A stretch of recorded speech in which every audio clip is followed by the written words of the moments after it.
Silas Rourke didn't give the old man a chance to beg. He walked straight into the dry goods store in broad daylight, grabbed Emmett Hale by the collar, and dragged him across the counter while two customers stood frozen in the doorway. Emmett was 63 years old, half deaf, and owed Silas nothing except the refusal to tell him where the Ashcroft woman had gone. Silas pressed the barrel of his revolver under the old man's jaw and smiled. Not the way a man smiles when something is funny, but the way a man smiles when he already knows how this ends. "Last time," Silas said quietly. "Where is she?" Emmett closed his eyes. Silas pistol-whipped him across the temple and dropped him like a sack of grain, stepped over his body, and walked back out into the Arizona sun without hurrying. If this story already has your heart pounding, you're exactly who this was made for. Hit that like button right now. Drop a comment telling me what city or country you're watching from. I want to see how far this story travels. And if you haven't subscribed yet, do it before this episode ends, because the story only gets harder to put down from here. Now let's go back to where it truly began.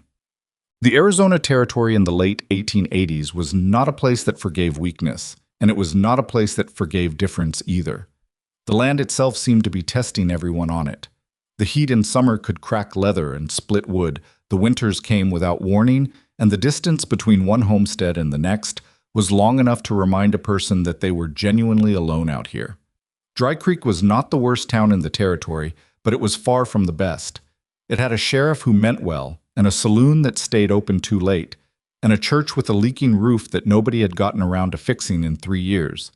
It had a feed store and a blacksmith and a small schoolhouse that sat empty 6 months out of the year because there weren't enough children in one place long enough to justify keeping it open full time.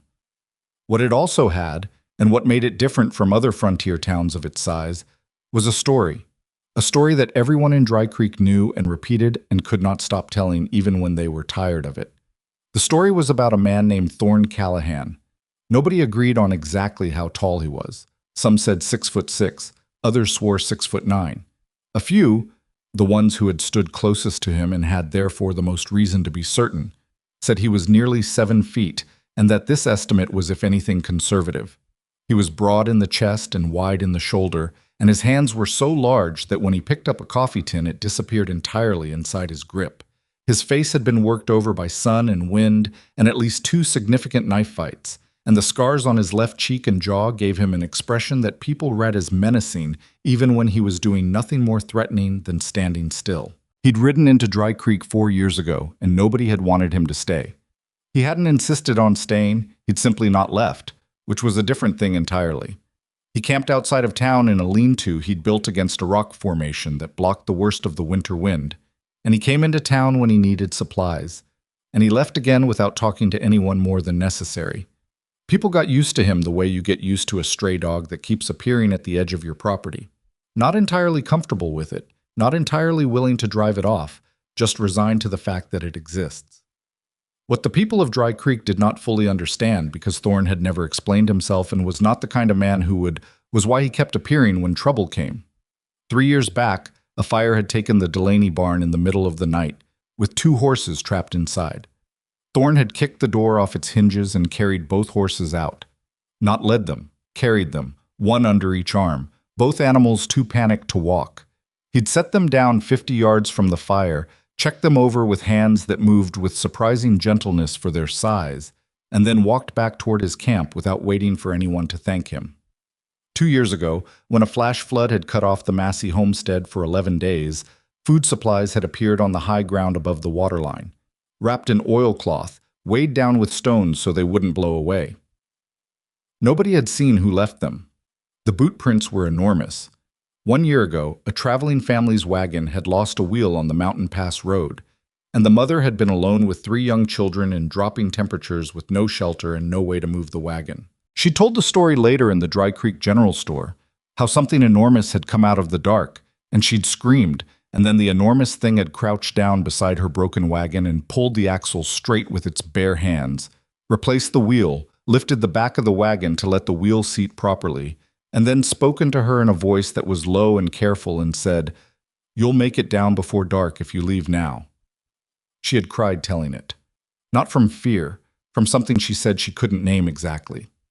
Dry Creek had listened to all of these stories, and then continued to cross the street when Thorne came through town.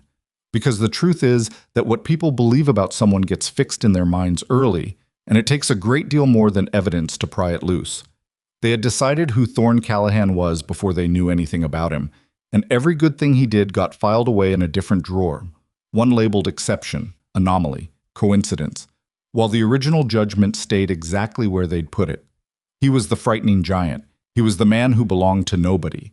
He was the thing the children were warned about and then grew up warning their own children about in turn, because stories like that have a momentum of their own that no single act of kindness can entirely stop.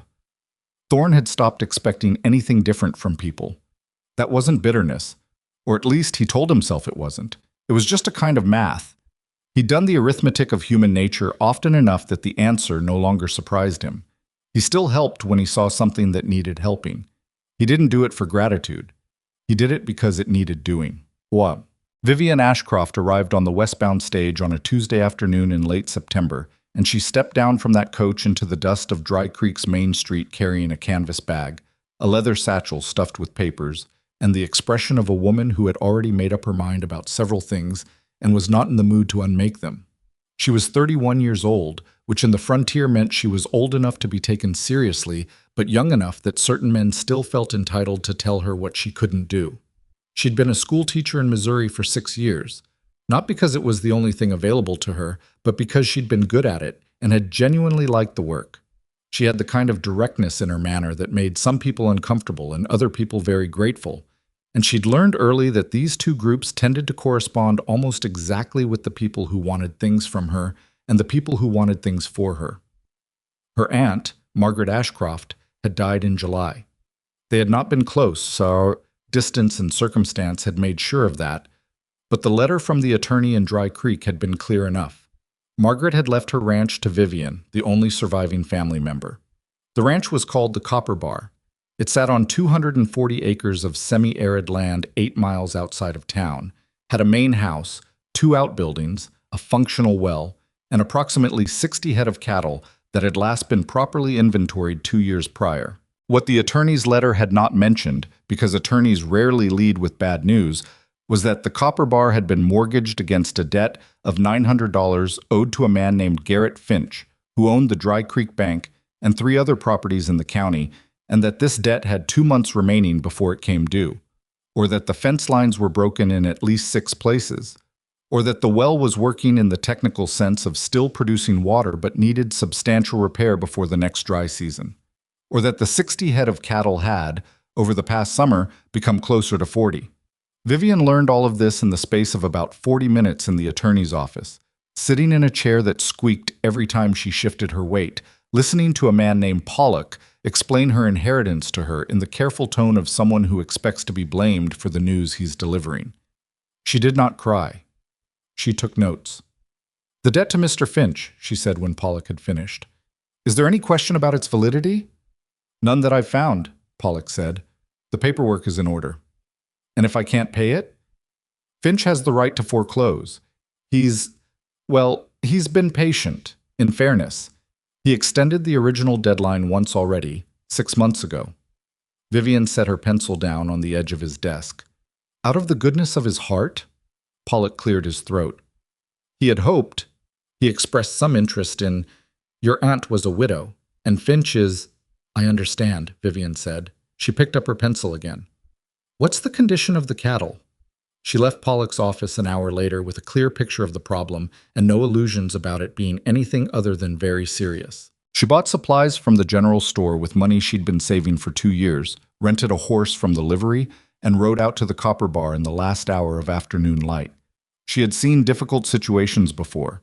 She had taught school in Missouri with a cracked stove and no chalk for 3 months, one winter, and she had managed. She had nursed her mother through 2 bad winters before her mother died. She knew what it felt like to look at something broken and decide whether it was worth the trouble of fixing. She had a reliable method for making that determination, which was simply to ask herself whether there was anything good enough underneath the damage to justify the work. She rode up the drive to the Copper Bar as the sun was going orange and low, and she sat on her horse at the fence line and looked at the house and the yard and the barn and the land, and she did her arithmetic. The house was in poor repair but structurally sound. The barn needed a new roof on the east side. The yard was overgrown with scrub, but the soil under it was decent. The land itself, she'd read enough about the territory to know, was good grazing land if it was properly managed. The cattle were thin but alive. She got off her horse, tied it to the porch rail, and went inside. It was worse inside than outside. Dust on every surface, a broken window in the back room, a leak in the kitchen ceiling that had left a stain the shape of a handprint on the floor. Mice had gotten into the pantry. The iron stove needed cleaning. Vivian stood in the middle of the kitchen for a long moment, listening to the wind work its way through the broken window in the back room. Then she put down her bag, found a broom, and started cleaning. She had been at the Copper Bar for 11 days when she first saw Thorne Callahan. It happened on the road to town. She was driving the ranch's ancient supply wagon. She'd found it in the barn, mended the left rear wheel, greased the axle, and she'd made it about 2 miles when the rear axle gave up entirely and the wagon lurched sideways and stopped. She climbed down, looked at it, said a word she would not have said in front of her former students, and began trying to work out a solution. She had no jack. She had rope, a length of chain, a blanket, and a general awareness that she could not lift the rear of the wagon herself, no matter how determined she was about it. She was sitting on the edge of the wagon bed, thinking through her options, when she heard hoofbeats from the direction of the ridge, and then a very large shadow fell across her and she looked up. The man on the horse it was hard to find a word for it. Large was inadequate. The horse beneath him was itself a substantial animal, and he made it look like a pony. He sat easy in the saddle, one hand resting on his thigh, the other on the reins, and he was looking at the wagon with an expression that was not unfriendly but was entirely unreadable. "Axel?" he said. "Yes," Vivian said. He got down from the horse. He was even bigger off it. She had to actually adjust her head to look up at him, which was not something she was accustomed to doing, being taller than average herself. He crouched beside the wagon and looked at the axle. He put his hand under the wagon bed and felt the brake point. "Sheared clean," he said. "You've got a spare?" "In the barn, 8 miles back." "Closest neighbor?" "I don't know my neighbors yet." He looked at her for a moment. His face was... It took her a second to process it, because the scars on his jaw pulled the left side of his expression in a direction that made his default look harder than she suspected it actually was. His eyes were a very clear gray. "I can get the wagon to the Henry place," he said. "About a mile ahead. They've got equipment. Can probably sort the axle there. I don't want to bother them. They won't mind." He said it with a certainty that told her he knew these people, and she filed that away without comment. "All right," she said. "Thank you." He tied the wagon to the back of his saddle with a length of rope from his saddlebag, which told her he carried rope as a matter of routine, and then he walked his horse forward while the wagon followed. He walked beside the horse rather than riding, which she later understood was because riding while pulling put uncomfortable strain on the horse's back. He had thought about the horse. She walked alongside because it felt wrong to ride in the wagon while he walked. They covered the mile without much conversation. She told him she'd inherited the Copper Bar. He said he knew the place. She asked how long he'd been in the area. He said a few years. She got the sense that he was not unfriendly, just careful with words, treating them like something with limited supply that shouldn't be wasted. At the Henry farm, a woman named Clara Henry came out of the house and stopped when she saw who was pulling the wagon. Not fear, more like surprise, like seeing something she hadn't expected in a place where she hadn't expected it. "Thorne," she said. "Broken axle," he said. "She's on the Copper Bar." Clara looked at Vivian with an expression that was openly calculating and also, underneath that, something warmer. "Come inside," she said. "My husband can look at the axle." The axle took most of the afternoon.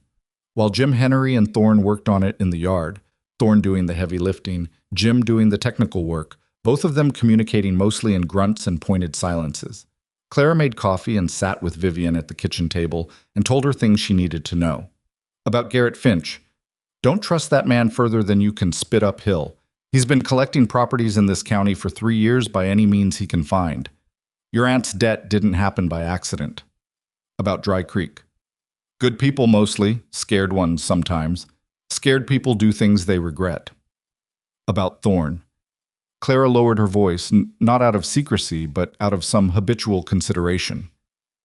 "He fixed our north fence last February. Just We woke up, and it was done. Jim saw the tracks. He rode out to thank him, and Thorne acted like he didn't know what Jim was talking about. Why does everyone seem so surprised by him? Vivian asked. Clara looked at her. You'll figure it out. Vivian did figure it out a few days later when she rode into Dry Creek and watched the main street from the hardware store doorway as Thorne came through on his horse. She watched people move. Not dramatically, not running or screaming, just a subtle reorganization of foot traffic, a turning of shoulders, a stepping back into doorways. Children pulled against their mothers' hands. Men found somewhere else to look. He didn't seem to notice, or perhaps he had noticed so many times that it had stopped registering. She thought about that on the ride home. The robbery happened on a Wednesday. Vivian had taken the supply wagon into town, repaired now, riding better than it probably ever had. And she had finished her errands and was standing outside the general store loading the wagon bed when she heard the shots. 3 of them, from the direction of the Dry Creek Bank, which was 2 blocks up and across the main street. Then shouting, then the sound of horses, and then 4 men came out of the bank at a dead run with their faces covered and a canvas bag that was clearly heavy and a hostage. It took her a moment to recognize him as Pollock the attorney, who had apparently been at the bank, being dragged by the collar at gunpoint. The street cleared in about 4 seconds. Vivian pressed herself against the side of her wagon and watched. The 4 men had horses waiting, 3 of them mounted fast. The 4th, the one with Pollock, was backing toward his horse with Pollock between him and the street, using the man as a shield. Pollock was making a sound that was not quite crying and not quite talking, just a repeated broken syllable of pure fear. The robber had his gun against Pollock's temple. "Nobody follows," he shouted at the empty street. "Nobody, or this man dies right here." Vivian was thinking. The wagon was between her and the robbers. If she moved, she'd come into view. If she stayed still and they left, Pollock went with them and things got considerably worse. There was a sound from the far end of the street, hoofbeats, steady and unhurried, coming from the direction of the livery.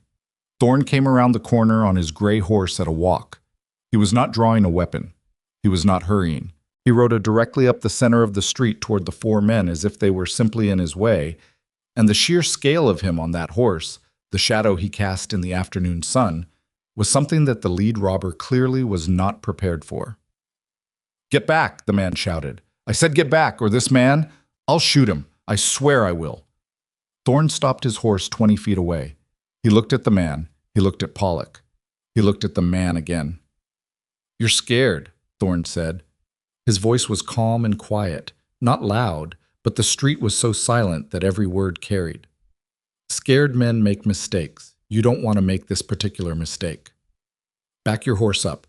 Right now. Right now, or I—" "You've got 3 men mounted and ready to ride," Thorne said. "You've got your exit. Take it. Leave the man."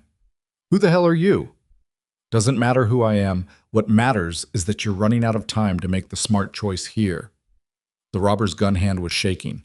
Vivian could see it from where she stood. What happened next, she could not entirely reconstruct later because it happened in less than 2 seconds. Thorne's hand moved. Not toward a gun. Toward his rope. The loop was already swinging before she fully registered it, and it came down over the robber's gun arm with a precision that she would have said was impossible if she hadn't seen it. And the rope went taut, and the gun discharged into the ground instead of into Pollock's temple, and Pollock dropped to his knees on the street. The robber's horse spooked from the shot and dragged him sideways, and by the time he'd gotten control of the situation, the 3 mounted men had already made a calculation about the odds and were riding hard in 3 different directions, leaving him alone. He dropped the gun, put his hands up. Thorne sat on his horse holding the rope and watching him. The sheriff came out of his office 40 seconds later, gun drawn, moving at a run that was somewhat undermined by an apparent injury to his left knee that Vivian had not previously noticed. "I'll take him," the sheriff said, looking at the man on the end of Thorne's rope, and then looking at Thorne, and then looking at Pollock, who was still on his knees in the street, and then looking at Thorne again. "Thank you," the sheriff said. He said it the way a man says something he means but has had some practice not saying. Thorne coiled his rope. He looked down at Pollock. "You all right?" Pollock looked up at him with the expression of a man who has been rescued by something he'd spent years being afraid of, and is not entirely sure how to process that. Yes. I think so. Yes." Thorne nodded. He turned his horse and walked it back down the street. Vivian watched him go. 3 people came out of doorways and storefronts after he passed. 2 of them were looking after him with expressions she could not categorize. One of them said something to the other, quietly, and the other one shook his head. She couldn't hear what they said. She thought she could guess. She rode out to his camp that evening. She didn't ask anyone for directions. She'd worked them out from what Clara Henry had told her, and from the boot prints she'd been quietly noticing for 2 weeks, which always came from the same direction. The camp was simple, a lean-to built with real care, the kind of care that makes something basic into something that will actually last. A fire pit with a good stone ring, his horse in a rope corral, eating from a nosebag. Some gear hung on wooden pegs, all of it clean and organized. He was sitting on a log with a piece of leather harness across his knees, working at it with a tool, and he looked up when he heard her coming, and he watched her ride up without standing or calling out. She stopped her horse. "I wanted to thank you for today," she said. "Don't need thanking." "I know you don't. I'm doing it anyway." She got down from the horse. "Can I sit?" He looked at the log beside him and at the fire, and then at her, and he said nothing, which she took as permission. She sat. The fire was going, and the evening was cool, and the stars were becoming visible in the east. He went back to working at the harness. "You've been fixing fences on my land," she said. His hands paused for one beat. Then they kept moving. "Don't know what you mean." "The north fence line was repaired 2 weeks ago. I didn't do it. Nobody I hired did it. The work was done in the early morning, before I was up." She paused. "And the missing section on the east side was replaced 4 days ago. The new posts are sunk deeper than the originals were." He said nothing. "I'm not upset about it," she said. "I'm saying thank you for that too." "I was riding that way," he said. "Every morning for 2 weeks?" Another pause. His hands stilled again, and this time they stayed still. He looked at the fire. The light from it moved across the scars on his jaw and made them look like shadow, not damage. "Your aunt was a decent woman," he said. "She didn't bother people, didn't expect anything from anyone, kept to herself." He turned the piece of harness over in his hands.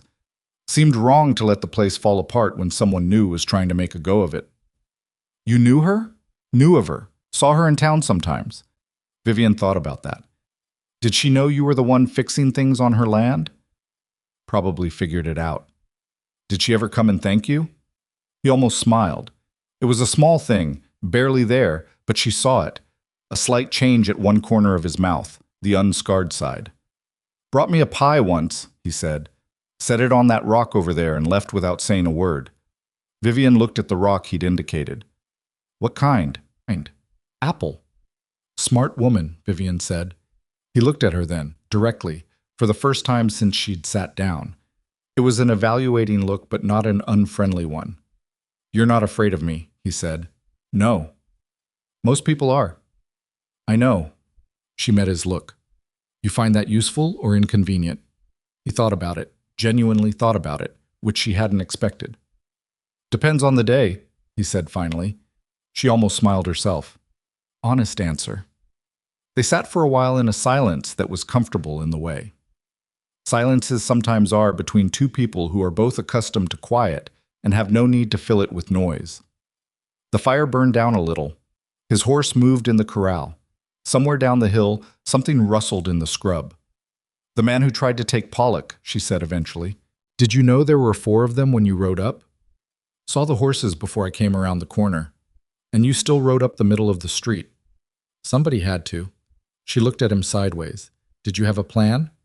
"Had a general idea." "Were you scared?" He looked at the fire. "Sure," he said. She hadn't expected that answer either. She appreciated it more than she would have appreciated a denial. "My name is Vivian Ashcroft," she said, even though he almost certainly already knew it.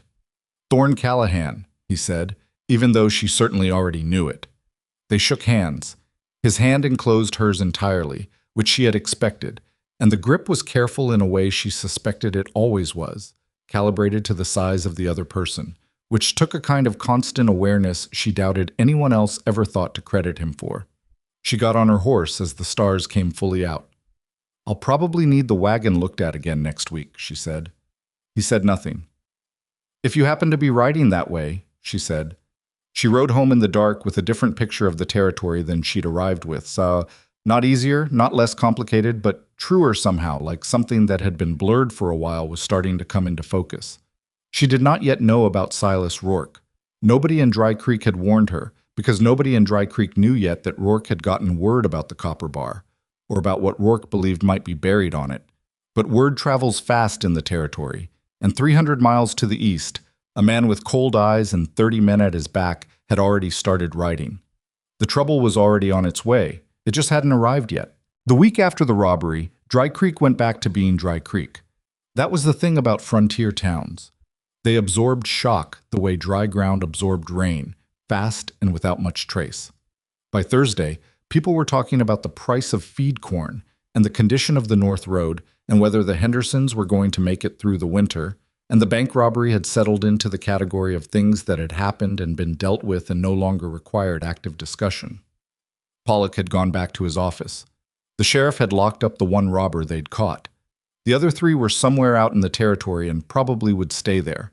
What did not go back to normal, at least not in Vivian's experience of it, was her understanding of the place she'd come to live in.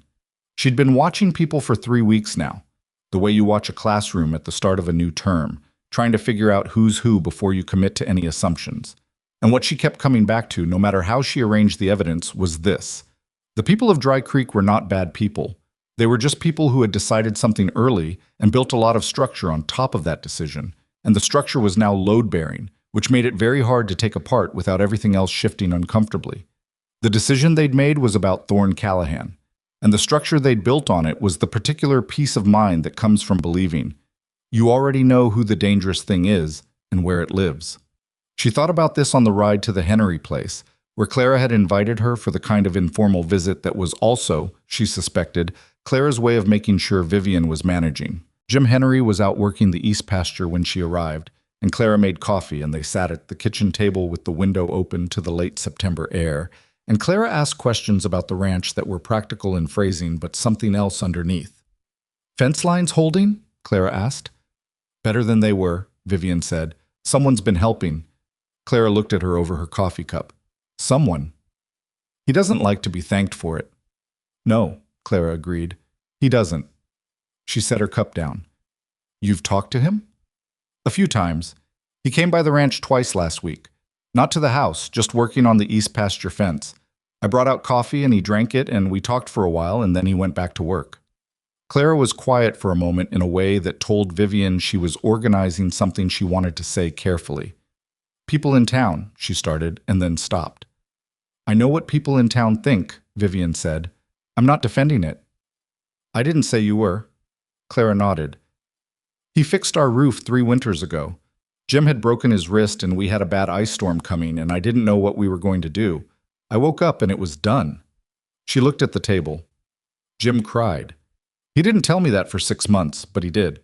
A grown man, crying because a stranger fixed our roof in the night and didn't ask for a thing. "Why didn't you tell people?" Vivian asked. "We did. Some people." Clara turned her cup in her hands. "It didn't change much. People said, well, they said what people say, that it doesn't mean anything, that a wolf can sleep quiet one winter and still be a wolf. And you think that's wrong." "I think," Clara said, "that the people who say things like that have never had their roof fixed in an ice storm by someone who owed them nothing and wanted nothing back." Vivian drank her coffee and looked out the window at the Henry yard and thought about a man who did things in the dark and before sunrise and never put his name on any of it. Not because he was ashamed of it, because he had simply stopped expecting that his name meant anything good to anyone. She drove home in the late afternoon with a sack of dried beans Clara had pressed on her, and a thought she couldn't quite shake. That the loneliest kind of person is not the one who has no one, but the one who is surrounded by people who have already decided who he is. The problem with the copper bar's finances became real and immediate on the 1st of October, when Vivian rode into town and sat down with Pollock, who was conspicuously grateful to her by association with Thorne's rescue, and therefore more forthcoming than he might otherwise have been, and laid out the full picture. $900. 58 days. The cattle she had could maybe bring 300 at market rate, and that was if she got them there in decent condition, which meant feeding them through a drought on a ranch with a compromised well. The land itself was worth more than the debt, but Finch held the mortgage, which meant that in a foreclosure, he'd get both the debt satisfied and the land, netting him a property worth considerably more than $900 for considerably less than it was worth. "It's a clean trap," she said to Pollock. He looked uncomfortable. "I wouldn't call it." "I would." She tapped her pencil on her notepad. "He extended the deadline 6 months ago. Why?" Pollock shifted in his chair. "He had some hope that your aunt might, that a personal arrangement might. He wanted to marry her for the land." "I wouldn't."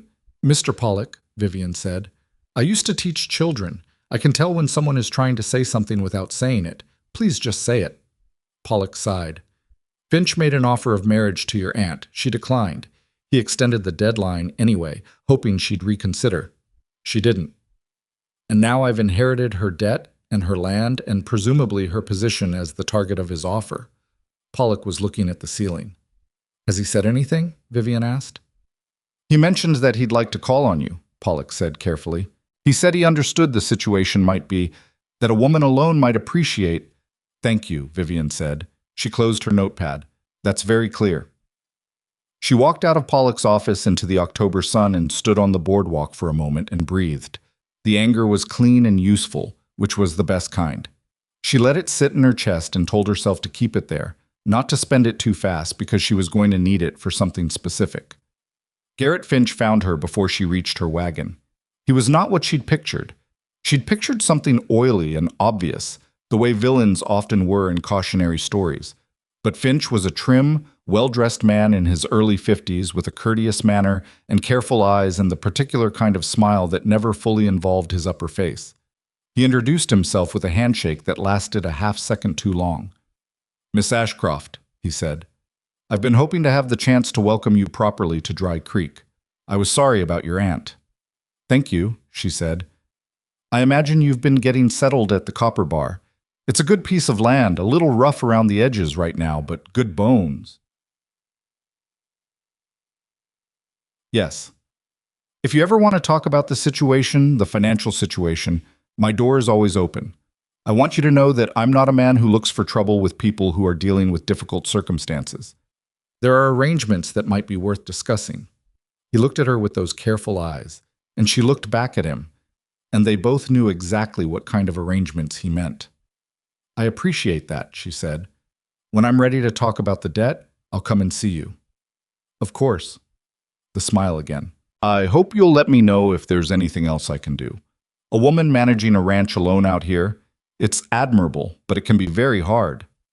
"I'm finding it manageable," she said pleasantly. She got in her wagon and drove away without looking back and spent the 2-mile stretch out of town working out, methodically and calmly, how she was going to find $900 in 58 days without marrying Garrett Finch or losing the Copper Bar. She did not yet have a full answer, but she had something almost as useful, which was a complete understanding of the problem. Thorne had a way of appearing that she'd stopped being startled by. He'd be there when she came out to the barn, sitting on the top rail of the corral fence with his coffee, watching something in the middle distance with the patient attention of a man who spent a great deal of time outside and had learned to look at the world without needing it to do anything particular. Or she'd hear the ring of a hammer from the east side of the property and know he was fixing something she hadn't asked him to fix. She'd stopped telling him he didn't have to. He knew he didn't have to. That wasn't the relevant fact. She told him about Finch on a Tuesday afternoon while they were looking at the well together. The well needed a new rope and pulley at minimum, and the casing had a crack in the upper section that would need to be addressed before the dry season, or she'd lose pressure. Thorne had lowered himself down into the shaft, which was barely wide enough for a normal person and was definitely not wide enough for him, a fact he had apparently decided was not his problem, and inspected the casing from inside and come back up with dirt on his shoulders and a specific list of what was wrong. She told him about Finch while he was wiping down his arms with a rag. He listened without interrupting, which she appreciated. When she finished, he was quiet for a moment. "You know what the land was worth before your aunt took the mortgage?" he asked. Pollock put the pre-mortgage assessment at around $1,500. That was 3 years ago. "Good water, good grazing." He looked at the well casing. "Man doesn't extend a deadline out of patience." "No," she agreed. He wanted the land and thought he could get it through her. When she died, he thought he could wait me out or marry me out of it. Neither of which is going to happen. It wasn't a question. She looked at him. Neither of which is going to happen, she confirmed. He nodded. He turned the rag over in his hands. Cattle Drive is 6 weeks out. Colson from the Box K is running a herd to the railhead at Tucson. He might let you add your cattle to the drive for a percentage. What percentage? Usually 10 of the sale price, sometimes less if the herd adds up nicely. She did the math. If I can get 40 head to market in good condition, 38, he said. That's what you've got that'll make the drive. You've counted my cattle. Happened to notice. He put the rag in his back pocket. Get them through the next 6 weeks and you're looking at maybe 340, 350 at current prices, short of 900. Short by a lot. There's the timber on the northeast section. Your aunt never touched it. Lumber's been running high since the mine expansion outside Tucson started buying building materials. She looked at him. You've been thinking about this. He looked back at her steadily. You're asking me, now I'm telling you what I think. I didn't ask. No, he said. But you told me about it, which is close enough. She was quiet for a moment, because he was right, and she knew it, and she also knew that she was not entirely sure how to navigate the specific feeling of having someone think hard about her problems without being asked to. She'd been managing alone for a long time, being managed for, even partially, even by someone who wasn't doing it to take anything from her. It required adjustment. The timber would need surveying, she said. I know a surveyor. Of course you do. She almost smiled. All right, let's look at the northeast section. They walked the northeast section that afternoon. The timber was good, not old growth, but mature second growth pine and some oak that had come in thick over the last 30 years. Thorne knew trees in the way he seemed to know most things, practically and without making a performance of the knowledge.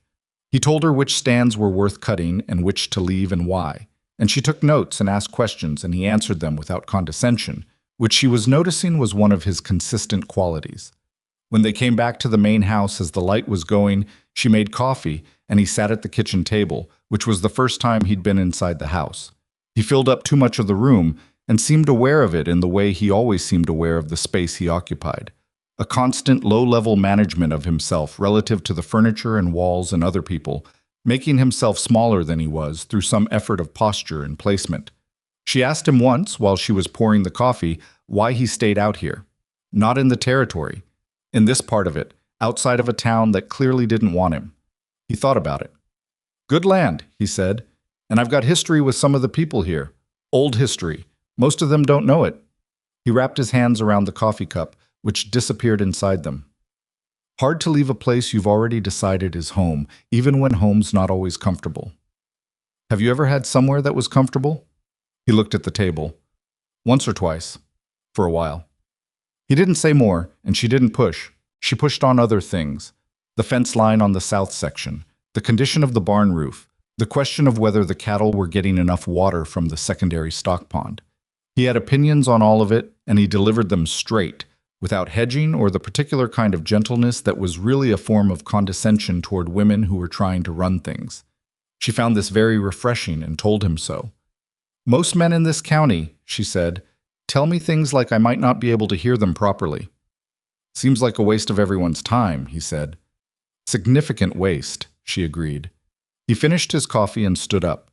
He was heading for the door when she said, Thorne. He stopped. Thank you, she said. Not for the fence or the well, for treating the situation seriously. He looked at her for a moment. It is serious, he said. I know, but you could have not. He considered this with his hand on the door frame. No, he said finally. I really couldn't have. He left, and she heard his horse moving away from the barn, and she sat at the kitchen table for a while in the quiet, and thought about a man who went through the world doing everything right while the world read him entirely wrong, and how long that took out of a person, and whether there was any accounting for it at the end. It was Clara Henry who first told her she'd been seen. People talk, Clara said, without apology. You know that. This is a small county. People are talking about me talking to Thorne Callahan, Vivian said. People are talking about him being at your ranch, Clara said, which is a different thing and slightly more complicated. They were mending harness together in the Henry kitchen, a task that was both necessary and good for long conversations. Vivian worked a needle through the leather and thought about what Clara was telling her, not because she didn't understand it, but because she wanted to understand the full shape of it. "Who's unhappy?" she asked. "Mostly men," Clara said, which told Vivian a great deal. "Some of them genuinely think, well, that you don't know what you're dealing with, that it's their job to inform you. And some of them are Finch's people." Clara's needle paused. "You're quick." "I was a teacher," Vivian said. "You learn to see a classroom clearly." Finch had friends in Dry Creek, which was a polite word for it. Men who owed him favors, men whose mortgages he held, men who figured that if they were visible in their loyalty, he might be gentle with them when the time came. Two of them had come out to the Copper Bar the previous week, separately, ostensibly to offer advice about the ranch, but actually, she understood, to deliver a message about the wisdom of associating with Thorne Callahan. She had listened politely to both of them, and then thanked them for their time, and they had left without having said the actual thing they'd come to say, because she had never given them an opening. "What does Finch actually want from this?" Clara asked. "I mean from Thorne specifically." "He wants Thorne gone," Vivian said, "or discredited or scared off. Thorne is inconvenient to him. He fixes things. He helps people. He makes people slightly less desperate, and desperate people are easier to manipulate." She said it plainly, the way you state a fact, and Clara looked at her with something like recognition. "You've been thinking about this for a while," Clara said, "since I talked to Pollock. And what do you think you're going to do?" Vivian pulled her needle through the leather. "I'm going to pay the debt," she said. "I'm going to find a way to pay it and not marry Garrett Finch and not lose the ranch. And then I'm going to figure out what he's actually been doing in this county and whether it's legal." "That last part," Clara said carefully, "is where it gets dangerous." "I know. Finch has connections, not just here, in Tucson, in the territorial government maybe." "I know that too." Clara was quiet for a moment. Then she said, "Jim has some papers from when he almost lost our place 3 years ago. Things that didn't add up in the paperwork. He kept copies." She was looking at the harness in her hands and not at Vivian. "He hasn't known what to do with them." Vivian kept her own eyes on her work. "I'd like to see them," she said, "when Jim's comfortable with it. I'll ask him tonight." They mended harness until the light changed, and then Clara made supper and Jim came in from the field, and over the meal. Nothing was said directly, because Jim was a man who needed to come to things in his own time. Vivian watched him watching her, and she could see him doing the arithmetic the same way she did it, adding up what he knew and what he feared and what he might actually be willing to risk. At the end of the meal, he went to the shelf in the back room and came out with a folded packet of papers and set it on the table beside her plate without comment. She looked at it and then looked at him. "Don't make me sorry," he said.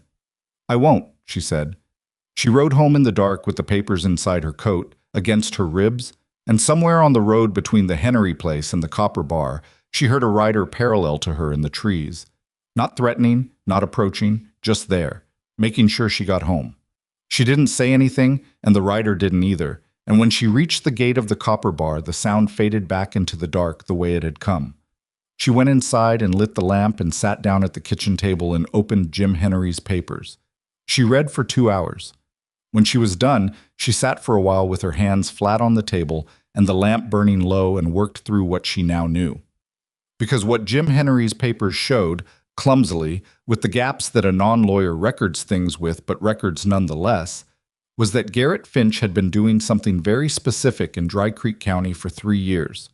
He had been finding properties with vulnerable owners, constructing or acquiring debts against them, and then either absorbing those properties through foreclosure or acquiring them through marriages that had a way of leaving women in worse financial positions than they'd started. He'd done it to 3 families before the Ashcrofts, maybe more. And somewhere in the margin of Jim's notes, in pencil, almost too faint to read, a reference to a surveyor's report from 4 years ago that had identified the Copper Bar's northeast section as sitting on the edge of a mineral claim. Not gold, something more useful in the current territory economy. Iron-bearing ore, good quality, close to the surface. She sat very still for a long time. Then she took out her notepad and began writing down everything she needed to find out and in what order. Outside, the wind had come up and was working at the kitchen window. In the morning, she'd need to check the stock pond level and look at the south fence line and figure out how to get word to Colson about adding her cattle to his drive. She had 54 days until the debt came due. She had a great deal to do, and most of it was going to be hard, and some of it she suspected was going to be genuinely dangerous. She also had, for the first time since she'd arrived at the Copper Bar, the specific feeling of knowing what she was actually fighting and why. That was worth something. That was worth quite a lot. She blew out the lamp and went to bed and slept better than she had in weeks. The surveyor's name was Denton, and he arrived at the Copper Bar on a gray Thursday morning with a mule, 2 saddlebags full of equipment, and a disposition that suggested he'd learned long ago not to be surprised by anything the territory threw at him. Thorne had sent word through a channel Vivian didn't fully understand, some network of ranchers and riders and people who owed him quiet favors. And Denton had showed up 4 days later without fanfare, shaken Vivian's hand with a grip that was businesslike and equal, and asked to see the northeast section. They spent the better part of 2 days on it. Vivian rode with them the first day, watching Denton work with his instruments while Thorne carried the equipment and drove the stakes and generally functioned as a one-man crew who needed no instruction. By the end of the second day, Denton had a preliminary assessment written in his field book in cramped, reliable handwriting, and he sat at Vivian's kitchen table and read it to her without editorializing. The iron ore deposit ran along the northeast ridge for approximately 400 yards. It was close to the surface, close enough that extraction would not require the kind of shaft work that made most mineral operations prohibitively expensive for a single landowner. The quality was good, not exceptional, but good. And with the Tucson mine expansion driving up demand for building materials and raw ore both, the timing was as favorable as it was ever going to be. "What's it worth?" Vivian asked. "Depends on who's buying and how you structure it," Denton said. "You could sell the mineral rights outright, probably get $800 to $1,200 depending on the buyer. Or you could license extraction rights and take a percentage of production, which pays less upfront but more over time." "Outright sale," Vivian said immediately. "I need it settled, not ongoing." Denton nodded like he'd expected that answer. "Then you're looking at enough to clear the Finch debt with something left over, provided you find the right buyer before the deadline." "Who's the right buyer?" "Not anyone in Dry Creek County," Thorne said from where he was standing by the door with his arms crossed. He said it quietly, but with the certainty of someone who had thought it through before the question was asked. "Finch hears you're selling mineral rights on the Copper Bar. He'll find a way to interfere. You need someone from outside the county. Tucson, maybe." "I know a company in Tucson," Denton said. "They're legitimate. They've been looking for iron deposits in this range for 2 seasons. "Can you make the introduction?" Vivian asked. "I can write a letter today. They'd likely send someone within 2 weeks. I have less than 8 weeks total." "Then 2 weeks is fine," Denton said. He wrote the letter at her kitchen table while she made coffee, and Thorne sat with his back to the wall, saying nothing, which was something she'd noticed about him in confined spaces. He positioned himself where he could see the room and said less than usual, not from discomfort exactly, more from a kind of habitual vigilance that she suspected had been earned over a long time through specific and unpleasant experiences. After Denton left, she asked Thorne directly, "Does Finch know about the mineral deposit?" Thorne was quiet for a beat. "I don't know for certain," he said. "But that surveyor's report Jim Henry mentioned in his notes. If Finch got a look at it before your aunt did, then yes, he knew what he was buying when he set up that debt." The full picture of it settled on her then, not as a surprise. She'd suspected as much since she'd read Jim's papers, but with the particular weight of a suspicion confirmed. Finch hadn't lent her aunt money out of neighborly generosity. He'd identified the asset, manufactured the vulnerability, and waited. Margaret Ashcroft had died before he could collect. Now Vivian had arrived, and Finch was recalculating. "He's going to move faster now," she said. "When he figures out I'm not going to sit quietly and wait for the deadline." "Probably," Thorne said. "What does that look like?" He turned his coffee cup in his hands. "Pressure first. Social pressure. You've already felt some of it. Then maybe legal maneuvers if he's got the connections to pull them. Then—" He stopped. "Then what?" "Then other things," he said. "Depending on how much he wants the land." She looked at him steadily. "You think he's capable of something beyond legal maneuvering?" "I think men who've been doing what he's been doing for 3 years and getting away with it tend to have a certain confidence about what they can arrange. She heard what he wasn't quite saying. Has he arranged things before? That kind of thing? Thorne was looking at the table. There was a man named Carver, had a homestead on the west side of the county about 2 years ago. Disputed a loan with Finch, said the paperwork had been altered. 3 weeks later, his barn burned down. Nobody proved anything. The kitchen was very quiet for a moment. All right, Vivian said, then we move quickly. She moved quickly. It was not comfortable and it was not clean, and there were several days in the following 2 weeks where she went to bed, having accomplished less than half of what she'd intended, and lay in the dark running through the list of what still needed doing with the particular insomnia of a person who can see the deadline from where they're standing. The cattle needed conditioning for the drive, which meant better feed and better water access, which meant the well repairs needed finishing, which meant the pulley assembly had to be rebuilt and the casing cracks sealed.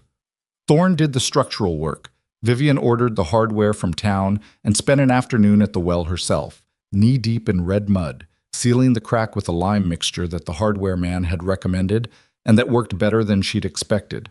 She came out of the experience thoroughly filthy and oddly satisfied. The south fence line was still incomplete.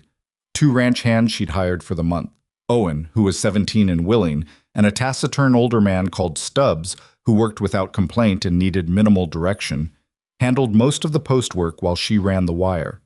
Thorne appeared on the mornings he wasn't occupied with his own rounds, working alongside them without being asked, and Vivian noticed that Owen had stopped flinching when Thorne appeared unexpectedly and had started, in fact, watching him with the open attention of a young person who is revising an assumption. One morning she came out to find Owen asking Thorne something about the fence wire tension, and Thorne crouching down to show him something about the post angle, speaking in the same low, careful voice he used with nervous horses, and Owen nodding with the focused expression of someone learning a thing properly. She didn't interrupt. She went back inside and made more coffee and thought about the strange mathematics of how people change their minds. How it requires proximity and time and specific small moments that accumulate without the person always noticing they're accumulating. Finch's first move came on a Wednesday, 11 days after Denton's visit. It was legal, as she'd expected the first move to be. A letter from his attorney citing a clause in the original mortgage that she'd missed, or rather, that Pollock had missed when he'd summarized the document for her, because Pollock was not an especially thorough attorney. The clause stated that any significant alteration of the property, including mineral extraction activities, required written consent from the mortgage holder. She read the letter twice, confirmed she understood it correctly, and then rode into town to see Pollock. Pollock's office smelled of old paper and anxiety. He read the letter and turned slightly pale. He's claiming that Denton's survey constitutes an initiation of mineral extraction activity, Vivian said. Is that interpretation correct? It's aggressive, Pollock said. Is it legally defensible? In front of the right judge, possibly. And what judge would Finch have access to? Pollock cleared his throat and looked at the ceiling. Right, Vivian said. So this is a warning. He knows about the survey, which means he has someone watching the ranch. He's telling me he can complicate the mineral rights sale if I try to proceed. That's my read, Pollock said. He looked genuinely troubled, which she credited him for. Miss Ashcroft, I want to help. I know I haven't been as... I should have told you more about Finch's history when you first came in. Why didn't you? He was quiet for a moment. Because I also have a mortgage with his bank, he said. She looked at him. He looked back at her without trying to dress it up, which she respected more than a better excuse would have deserved. All right, she said. Then help me now. What would make that clause unenforceable? He reached for the law books on his shelf with the expression of a man deciding to do something he should have done earlier. The Tucson buyers arrived on a Thursday in a rented buckboard with 2 men named Aldridge and Park, who were geologists by training and businessmen by practice, and who walked the northeast ridge with an efficiency that told her they'd already read Denton's report and formed a view. They spent the better part of the day on the property. They were professional and not unkind, and they ate the lunch she provided without ceremony, and at the end of the day they made her an offer of $950 for the mineral rights, payable in 2 installments. One condition, Aldridge said, clean title, no encumbrances on the mineral rights specifically. There's a mortgage clause I'm addressing, she said. I expect it to be resolved within the week. Aldridge looked at Park. Park looked at his notes. We can hold the offer for 10 days, Aldridge said. I only need 7, she said. They shook on it and left, and she stood in the yard after they'd gone and felt something she hadn't felt in weeks. Not relief exactly, more like the moment just before relief, when you can see the destination clearly but haven't reached it yet. The clause problem resolved 3 days later, not through Pollock's legal research, which had been useful but slow, but through something more direct. Jim Henry had found, in the same cache of papers he'd given Vivian, a letter from 2 years ago in which Finch's own attorney had confirmed in writing to a different property owner that survey activities did not constitute extraction initiation under the standard mortgage terms Finch used. It was, as Pollock put it when he read it, exactly what they needed. He's going to know where this came from, Vivian said. Yes, Pollock said. Jim could have problems. Jim knows that. He said to tell you he's had problems before and managed. Pollock folded the papers carefully. He also said to tell you his wife makes apple pie if you want to come for supper Friday. Vivian smiled in spite of herself. Tell him yes. The night the writers came, she was awake. She'd been having trouble sleeping for the past week. Not the working through the list kind of insomnia, but something more instinctive. A low-level alertness her body had arrived at independently of her conscious reasoning. She'd started checking the door before bed, which she hadn't done at the beginning, and banking the stove carefully, and making sure the lantern was where she could reach it in the dark. She didn't know, on a factual level, that something was coming, but some part of her had done its own arithmetic. She heard the horses at midnight, not one horse, several, moving at a controlled pace down the ridge road. She got out of bed without lighting the lamp, dressed in the dark by feel, and went to the window. 4 riders. They stopped at the edge of the yard just inside the fence line. One of them had a torch. She watched. They didn't come toward the house. They moved toward the barn. She pulled on her boots, picked up the rifle from the corner, checked that it was loaded, which it was, because she'd been keeping it loaded for a week, and went out the back door. The barn door was open. She could smell the horses inside, could hear them moving and uneasy. The torch was inside now, moving. She could see the light through the gap in the boards. She went around the side of the barn, put her back to the wall, and listened. Inside, 2 of the men were talking in low voices. She couldn't make out words. Something scraped across the floor. She was trying to work out what her options were. She had a rifle, and there were 4 of them, and the horses inside were getting more frightened by the second, when she heard a different sound from the far end of the yard, a sound she'd learned to recognize over the past few weeks. Very large footsteps moving with a care that almost made them quiet. Almost. One of the men inside said something sharply. The torch went out. The silence lasted about 3 seconds. Then Thorne said, from somewhere in the dark outside the barn, in a voice that carried without being raised, I'd think very carefully about the next thing you do. Movement inside the barn, fast and disorganized, the sound of men who had expected an empty property and gotten something very different. There's 4 of us, someone said. He was trying to sound sure of it. I can count, Thorne said. Vivian had moved to the barn door. She put herself in the doorway with the rifle and said, with more steadiness than she entirely felt, and there's 2 of us out here. Come out of the barn with your hands where I can see them. Another silence, this one longer and more calculating. They came out. 2 of them from inside, one through the door Vivian was covering, one through the side window, which was idiotic and resulted in him landing badly and going down on one knee in the dirt. The other 2 were outside, but she could see them as shapes against the dark, and she could see Thorne between her and them, a shadow that was significantly larger than any other shadow in the yard. Nobody fired. Nobody moved for what felt like a very long time, but was probably 30 seconds. You can ride out, Thorne said. Right now. All 4 of you. Or we can wait here until the sheriff arrives. He paused. I sent word before I came down. This was possibly true and possibly a bluff. Vivian could not have said for certain. 2 of the men looked at each other in the way that people look at each other when they're deciding something. The one who'd landed badly on his knee got to his feet and brushed off his pants with a dignity he had not earned. They rode out. Not fast, that would have been too obvious a retreat, but steadily, through the gate and up the ridge road, until the sound of them faded. Vivian lowered the rifle. She was aware that her hands were not entirely steady, which she accepted as a reasonable physical response to the situation. Thorne came across the yard toward her. In the thin moonlight, she could see the expression on his face. Not triumphant, not particularly relieved, just the look of someone who has done what needed doing and is already thinking about what comes next. "You were watching the ranch," she said. "Yes." "How long?" "Since the letter from his attorney," he said. "That was a warning. Men who send warnings are usually following them up with something." She looked at him for a moment. "You've been sleeping out here? In the yard?" "Against the north fence line, under the overhang." He said it without any particular sense that this was remarkable.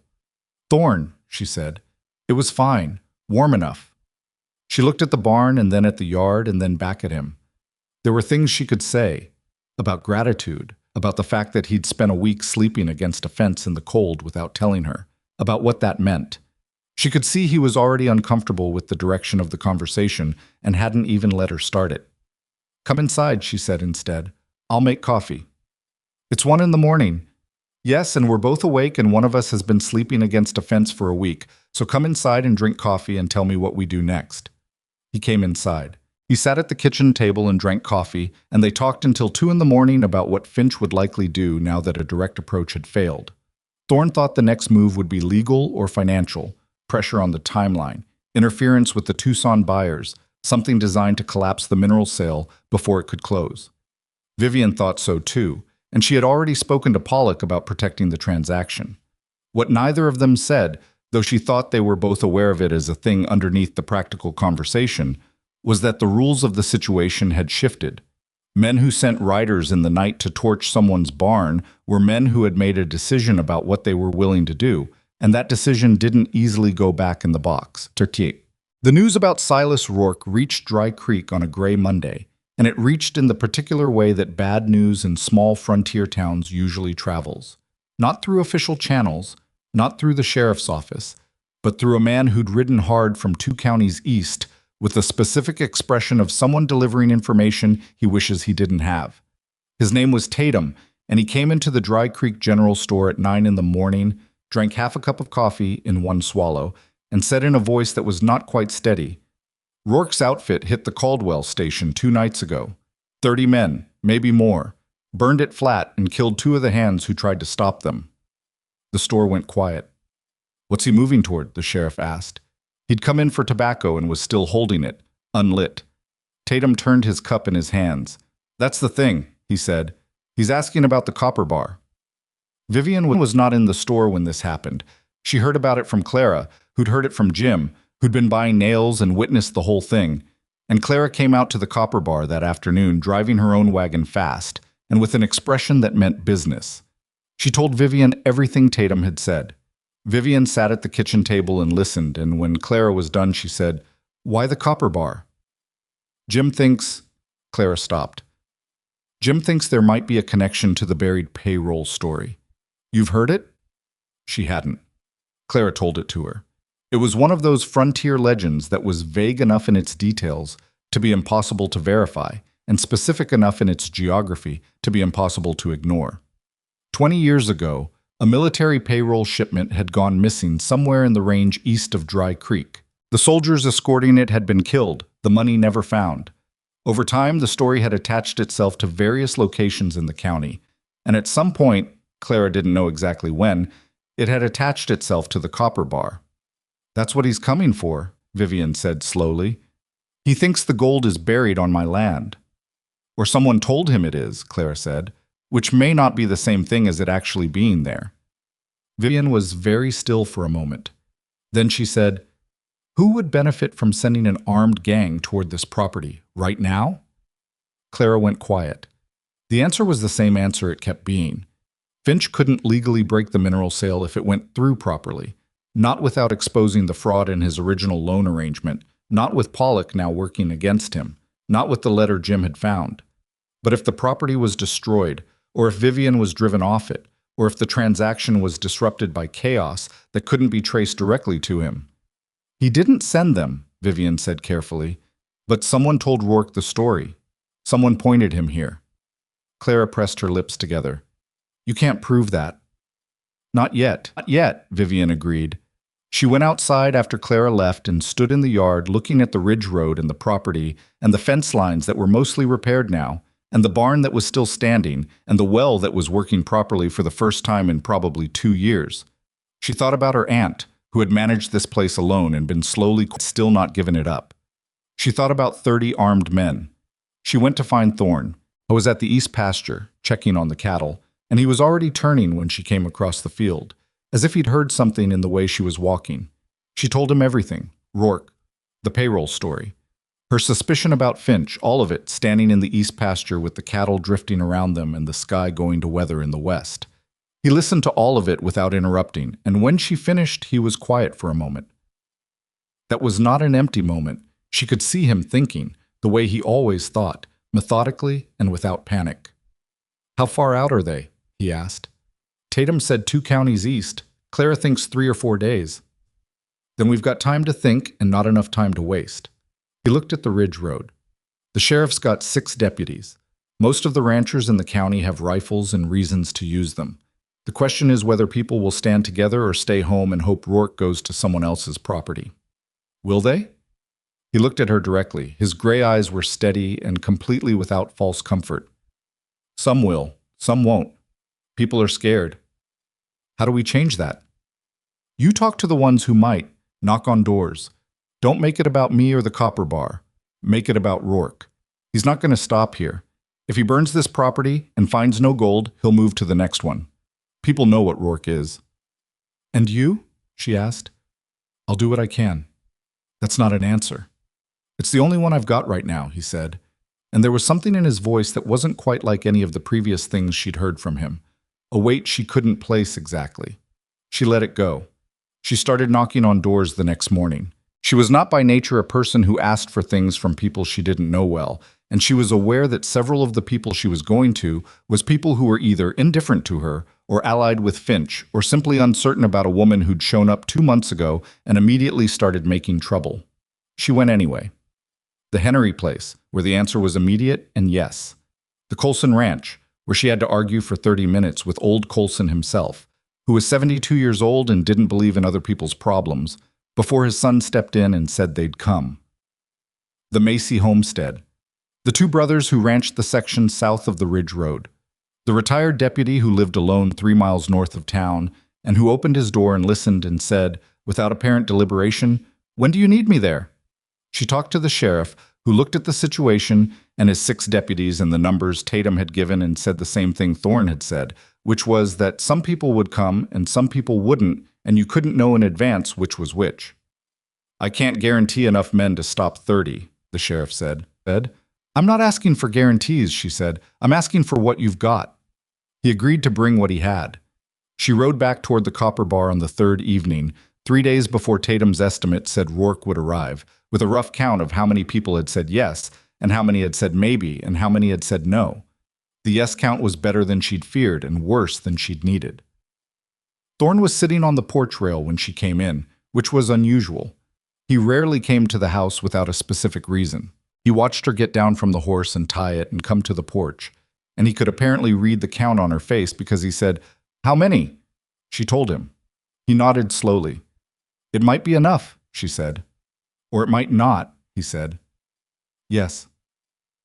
They sat on the porch in the cooling evening without talking for a while.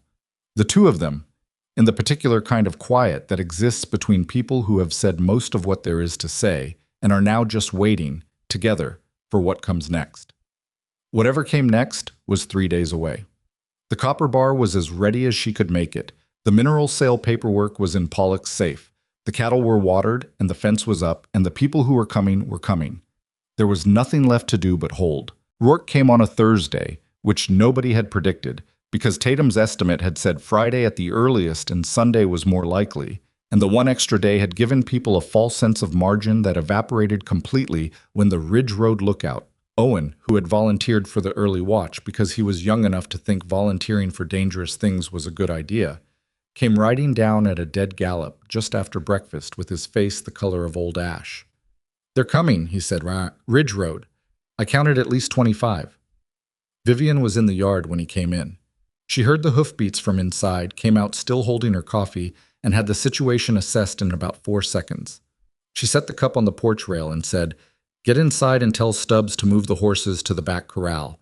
Then ride to the Henry place and don't stop. I can stay and… Owen. She looked at him directly. You've done your job. Now do the next one. He went. She was already moving. The defenders they'd gathered were positioned in 3 places: the barn, the ridge fence line, and the north side of the house, where the angle gave the best coverage of the yard and the road. The sheriff had 8 men total, counting himself, and they were distributed between the positions with the logic of someone who had done this before and was not optimistic but was working with what he had. Jim Henry was at the barn with his son. The retired deputy, whose name was Marsh, was at the north fence with 2 of his neighbors. The Colson boy and his cousin were at the ridge fence. 22 people total, if you counted everyone, counted against 25 at minimum. Thorne was at the gate. He'd positioned himself there without consultation, and when the sheriff had started to object, on the grounds that one man at the gate was not a defensible position, Thorne had said, quietly, that he wasn't planning to defend it, and the sheriff had looked at him for a long moment and then gone back to organizing the other positions without further comment. Vivian came to the gate with her rifle and stood beside him. I told you to stay inside, Thorne said. You suggested it, she said. I didn't agree. He looked at her. She looked back. He knew her well enough by now to recognize that this was not an argument he was going to win through any means available to him, and he turned back toward the ridge road. They came in a line that stretched back up the road as far as she could see in the morning light. 25, maybe more. Men who had been riding together long enough to have the easy cohesion of people who trusted each other to do violence when it was required and who had stopped feeling much about it. At the front, on a dark horse that was good quality and well-maintained in contrast to everything else about him, was a man who could only be Silas Rourke. He was not physically imposing. Medium height, lean, with a face that was unremarkable except for the eyes, which were a pale blue that caught light in a way that felt wrong, like light bouncing off something that had no depth behind it. He rode at a walk and he was smiling, and the smile had the same quality as the eyes. He stopped the column 20 yards from the gate. He looked at Thorne. He looked at Vivian. He looked at the barn and the fence line and took a slow inventory of the defenders without any particular urgency. Nice place, he said. His voice was conversational, almost pleasant, little rough around the edges, but nice bones. The phrase was so close to what Finch had said that Vivian felt the connection land in her chest like a stone dropped in still water. You're on private property, she said. Turn around. Rourke looked at her with an expression of mild curiosity, as if she were an interesting thing he'd found on the road. Miss Ashcroft, we've come a long way on the strength of some information we received, and I'd hate to make the trip entirely unproductive. He let his eyes move back to Thorne. I know you, by reputation. Then you know this isn't a good situation for you, Thorne said. I count 9 rifles from where I'm sitting, Rourke said pleasantly. We have 31. I did the arithmetic before I came. Then you know it's enough to make it very costly, Thorne said, even if you come out ahead. Rourke tilted his head. The smile didn't change. What I know is that someone took the time to point me at this property, and whatever that someone's reasons were, it's become my business now. The payroll gold. There is no payroll gold, Vivian said. Now, I've heard that before, and I had a geological survey done 2 weeks ago, she said. Northeast section, which is where the story always placed the deposit. What my surveyor found was iron ore. No gold, no coins, no cash of any kind. Whoever told you there was something here told you a lie. Rourke went very still. The pleasant expression didn't disappear, but it changed quality, hardened underneath, like ice forming on the surface of water that was already cold. Who surveyed it? He said. A man named Denton, out of Tucson. I can get you his report in writing if you want to ride to town. But you'd be doing it to confirm what I've already told you. The 30 men behind Rourke had been still and were still still, but there was a different quality to the stillness now. When men who do violence for money discover that the promised return on that violence does not exist, they do a rapid and unsentimental recalculation. Vivian could see it happening. A shift in weight, a change in the quality of attention, 2 men in the back of the column exchanging a look. Rourke knew his people well enough to feel it too. We've still got 31 men, he said, but the pleasantness was gone. And we've got enough to make the first 5 minutes extremely expensive, Thorne said. He hadn't raised his voice or shifted his posture. Starting with you. I've got a rifle on you from the barn right now that Rourke doesn't change. regardless of what happens after. This was true. Jim Henry had been specifically placed for exactly this function, and he was a good shot. They had discussed it the night before, plainly and practically, which had been a conversation that Vivian hadn't particularly enjoyed but had understood the necessity of. Rourke's eyes moved toward the barn. "No gold," Vivian said. "Whatever you were promised or told, it doesn't exist. And whoever sent you here knew that and used you anyway. That's the situation." A very long pause. 31 men behind a leader who was doing arithmetic and not enjoying the results. The morning light was coming fully over the ridge now, and somewhere in the east pasture one of the cattle lowed, and it was such an ordinary sound in the middle of the held-breath silence that several of Rourke's men turned toward it involuntarily. Rourke looked at Thorne one more time. Something passed between them that Vivian couldn't entirely read. Not respect exactly, but a recognition. Two men who had each spent a great deal of time in situations that required accurate assessments of other men's intentions, and who could both see clearly that the other one was not bluffing. "We'll confirm the survey," Rourke said finally. His voice had no pleasantness left in it, just flatness. "If it reads the way you say—" "It does," Vivian said. "Then whoever pointed us here answers to me." He pulled his horse's head around. "And if it doesn't read the way you say, we'll be back." "I'll be here," Vivian said. He rode back up the column without looking at either of them again, and the 30 men reorganized and followed him, and the sound of them going up the ridge road was the longest 2 minutes she'd experienced in recent memory. When they were gone, the sheriff came down from the north fence line with his rifle in the crook of his arm and a look on his face that was not quite relief and not quite disbelief. "That," he said, "was closer than I ever want to be again." "Yes," Vivian agreed. She was aware that her legs were not entirely steady, and she locked her knees and stood straight, and that was sufficient. Thorne was still at the gate. He was looking up the road after the column, and his expression had the quality of someone who knows a problem has been deferred rather than solved. She went and stood beside him.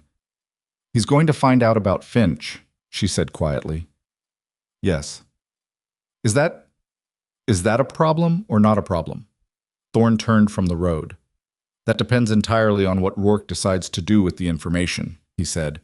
"He's not a man who likes being used."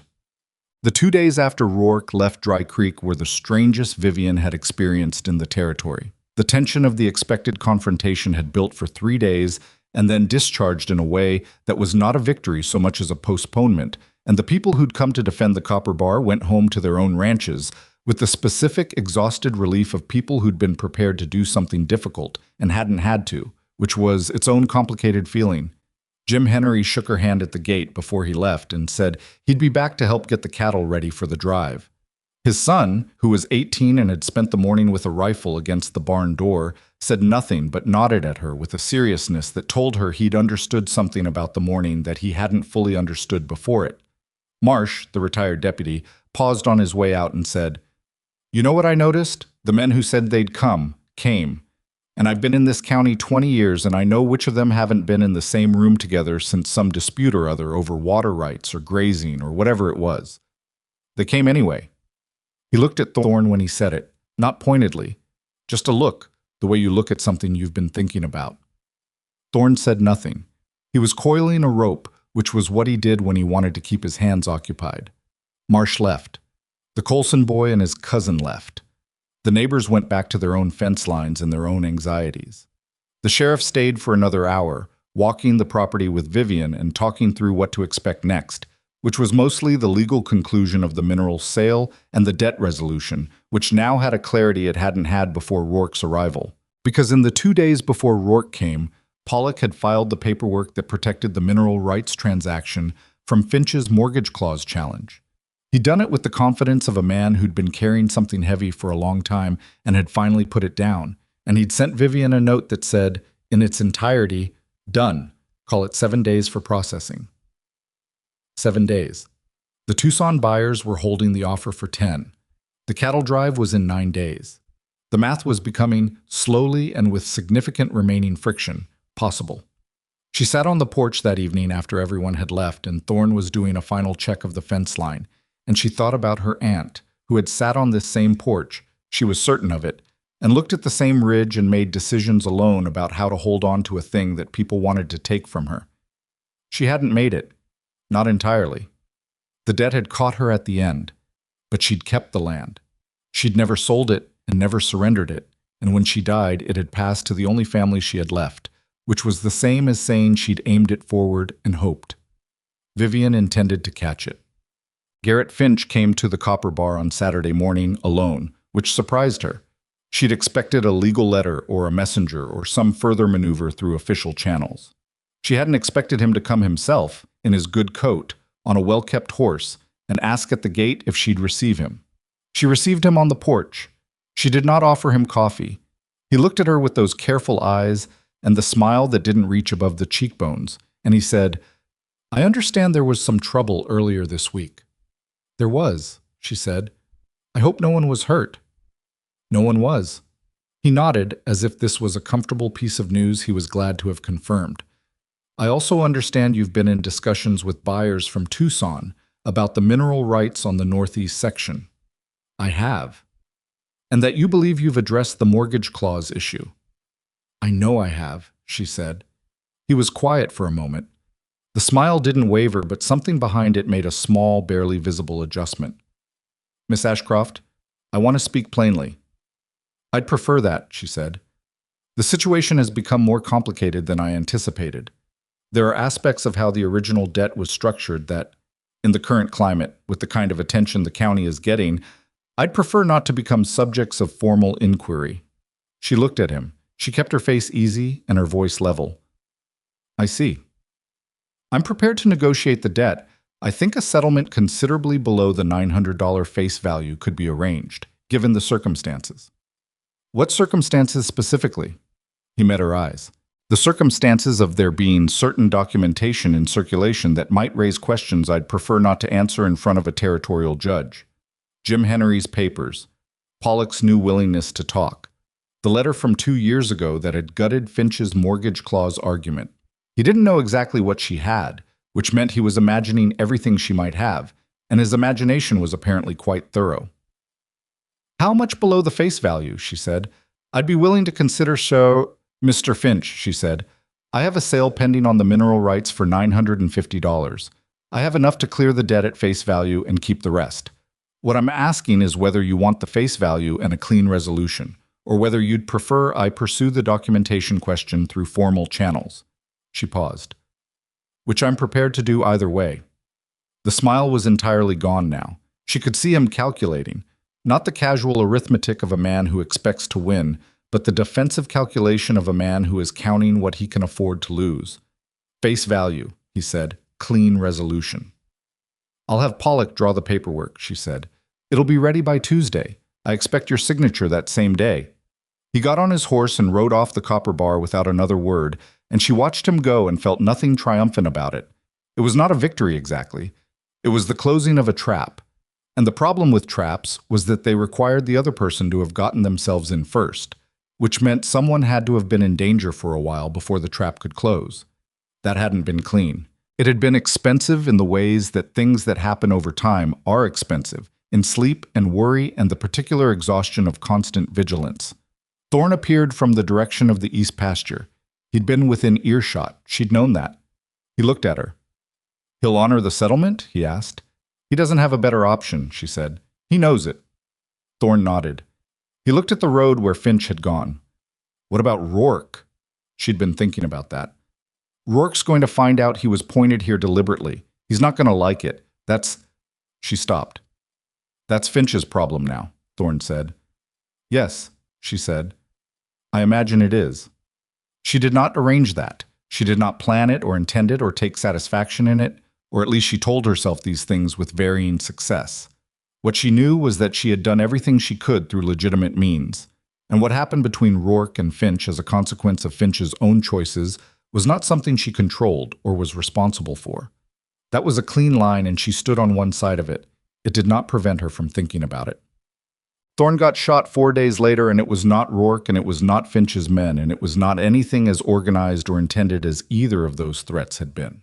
It was a frightened man making a bad decision in a moment of fear, which was how a great many bad things happened, and which made it not even slightly better when she was kneeling in the dirt beside him with her hands on the wound and trying to remember everything she knew about field medicine. It happened in town. She'd driven in for the Tuesday meeting with Pollock to finalize the Finch settlement papers, and Thorne had come because he'd been at the ranch that morning and had offered to drive the wagon, and she'd said yes because the morning had been long already and she was tired. They were at the wagon, outside Pollock's office, when a man came out of the alley at a run. He was being followed by two other men, and he was plainly panicked and not looking where he was going. And he ran into the side of the wagon and bounced off and came up with a gun already in his hand, which told her the gun had been out before the collision. Thorne moved. She moved too, but Thorne moved first and bigger, stepping between her and the gun with a speed that his size made people underestimate, and which she now knew was always there, always available, just held in reserve. He got his hand on the man's wrist, and the gun discharged, and the bullet went somewhere it wasn't supposed to, into Thorne's left side, just below the ribs. The two men who'd been chasing the panicked man arrived and sorted out the situation with the efficiency of people who'd been about to sort it out anyway, and the panicked man, who had, it emerged later, been caught stealing from the feed store and had panicked when confronted, sat down on the ground and put his face in his hands, and the gun was secured, and all of this took about 90 seconds. Vivian had Thorne against the wagon with her hands on his side and was talking to him in the voice she used to use for injured animals and very young children, steady and low and not stopping, because silence in this situation was not useful to anyone. "It's all right," she said. "Stay still."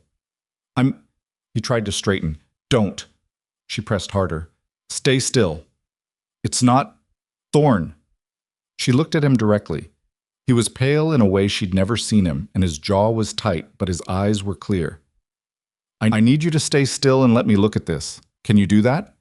He went still. He put his head back against the wagon and breathed in a controlled and careful way that told her he was in more pain than he was showing, which was a great deal of pain.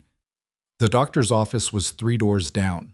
She got him there with his arm over her shoulder and her arm around his waist, which was a logistical challenge she did not allow herself to think about, and simply executed.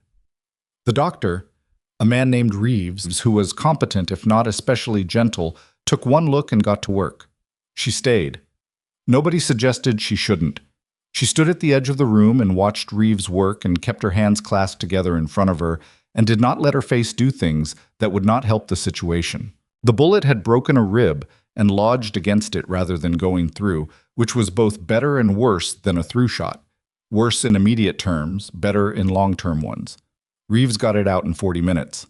Thorne was conscious through most of it, which required a particular kind of endurance, and he did not make a sound that Reeves or Vivian would remember, though his hands on the edge of the table left marks in the wood. Afterward, when Reeves had gone out to get supplies, she sat beside the table and looked at Thorne and said, "You didn't have to step in front of it." "Yes, I did," he said. His voice was rougher than usual from the effort of the past hour. "You could have pulled me sideways instead of putting yourself—" "Vivian!" He turned his head to look at her. His face was the color of old linen, and there was sweat along his jaw, and his eyes were still completely steady. "I did what I did. I'm not going to explain it differently." She looked at him for a moment. "You could have gotten killed." "I know." "That's not acceptable to me," she said. Something shifted in his expression. Not in a large way. He was not a large expression person. She'd learned that over 2 months. But something moved, and she saw it. "That's—" He stopped. Started again. "You don't need to—" "I know I don't need to," she said. "I'm telling you anyway." He was quiet. She was quiet.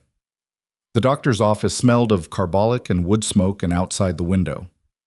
Dry Creek was going about its Tuesday business with the particular indifference of towns that have seen a great deal of incident and categorized this one as manageable. "The settlement papers," Thorne said eventually.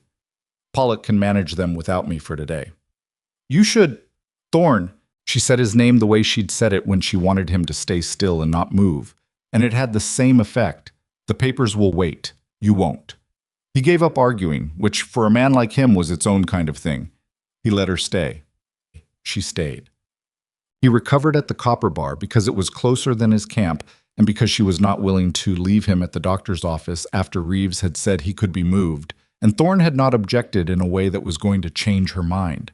She'd driven him back in the wagon with more care than she'd driven anything in her life, and Owen had helped her get him into the back bedroom, And then Owen had looked at the two of them and gone out to deal with the horses with a discretion that was more mature than she'd given him credit for. He was not a good patient. She hadn't expected him to be.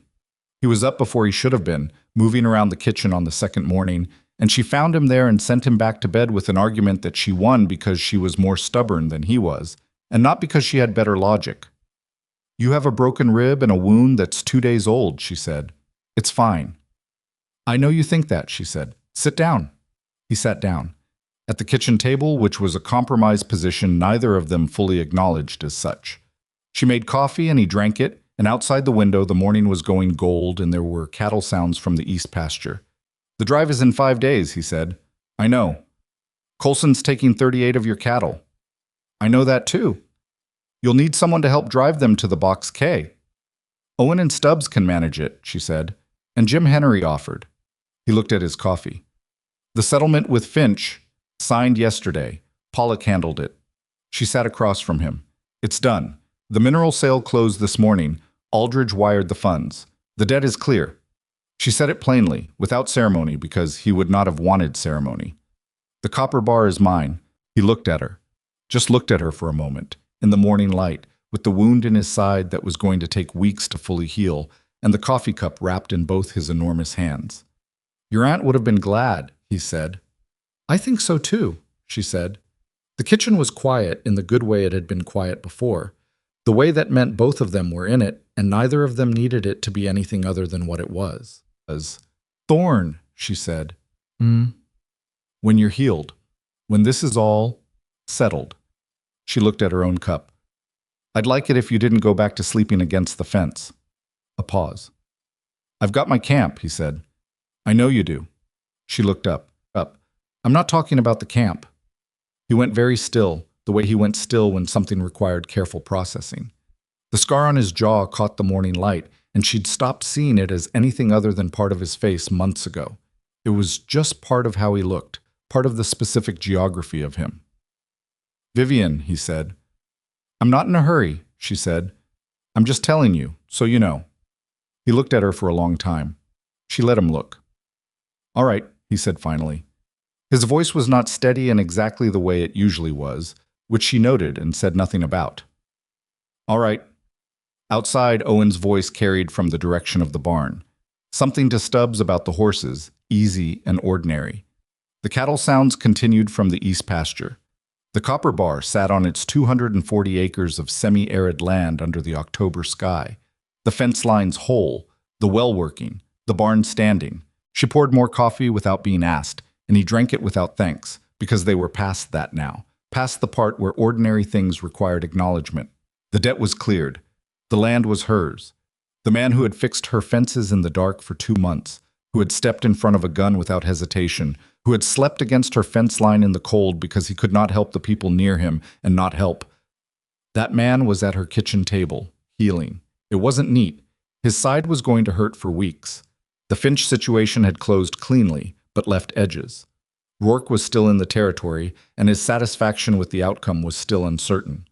Owen was going to make at least 3 more mistakes before he became a reliable ranch hand, and Stubbs was going to need a wage increase she'd have to manage carefully. None of it was neat. None of it was finished in the way that things look finished when someone else tells the story later. But the morning light was coming through the kitchen window, and the coffee was hot, and the man across the table from her had gray eyes that saw everything and asked for nothing, and she had the distinct sense that she was sitting exactly where she was supposed to be. That was sufficient. For now, it was more than sufficient. The rib healed slower than Thorne thought it would, and faster than Reeves predicted, which put the actual timeline somewhere in the middle.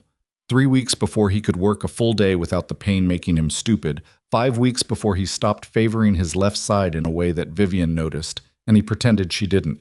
She noticed everything. He was learning that about her. The cattle drive had gone without him.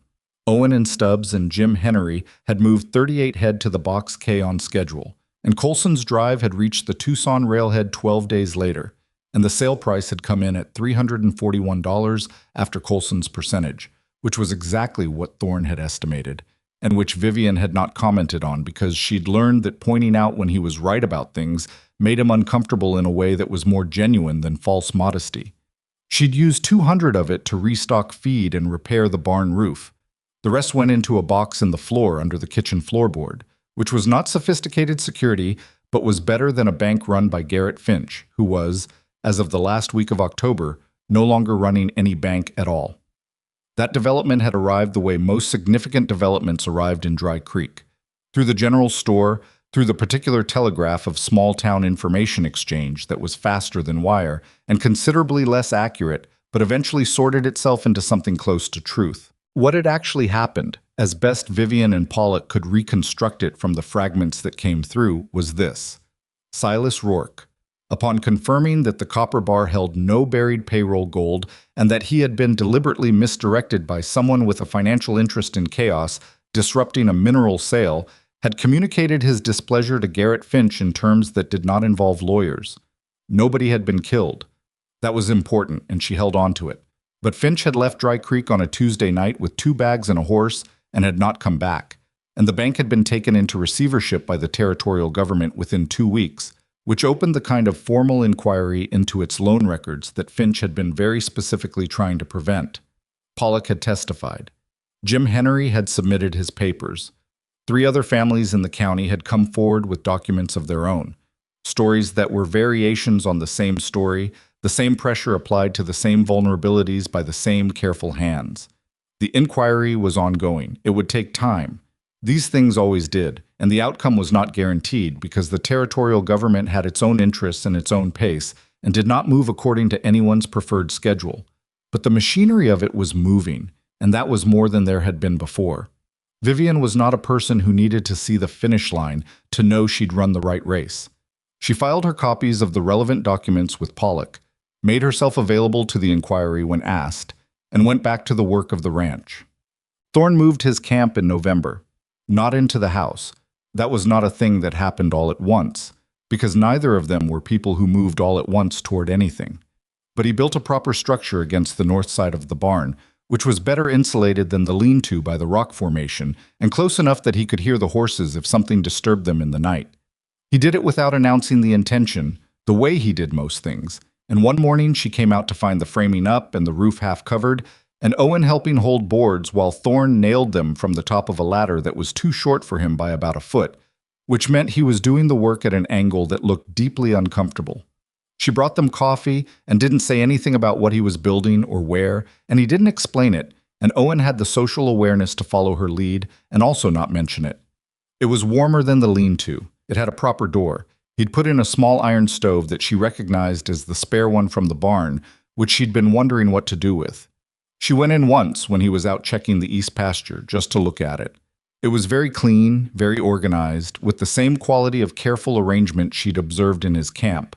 Everything in a place that made sense, nothing extra, nothing decorative except a small piece of what looked like carved wood on the shelf above the stove, which she looked at but didn't touch. She went back out and didn't mention she'd been in. A week later, she asked him about the carved piece. They were at the kitchen table after supper. He'd started taking supper at the house when she didn't specifically not ask him, which was a system that worked for both of them. "My father made it," he said. He said it without hesitation, which surprised her a little because he rarely spoke about any past that wasn't practical. He was a woodworker, made furniture mostly, but he carved small things when he had time.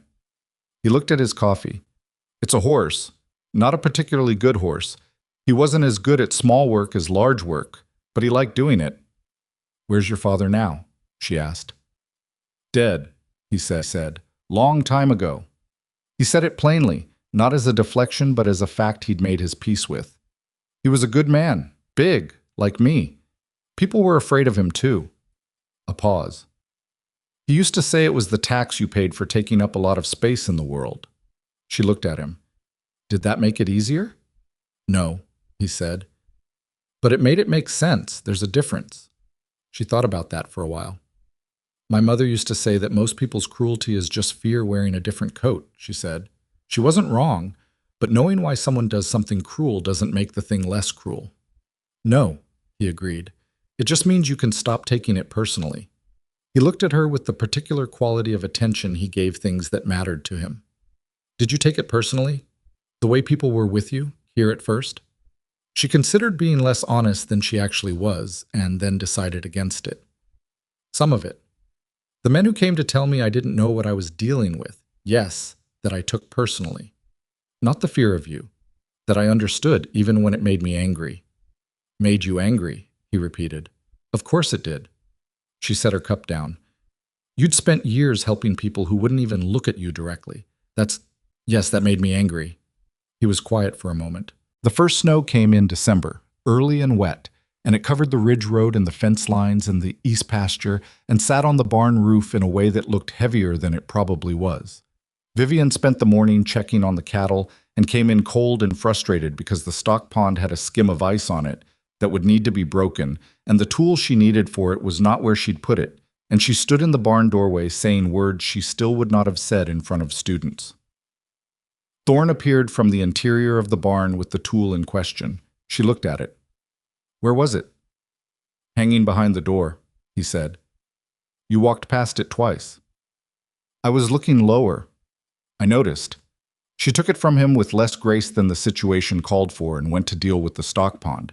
And he came with her because the ice was thicker than she'd expected, and the job took two people to do properly without someone ending up wet, and they worked at it side by side in the cold without talking much.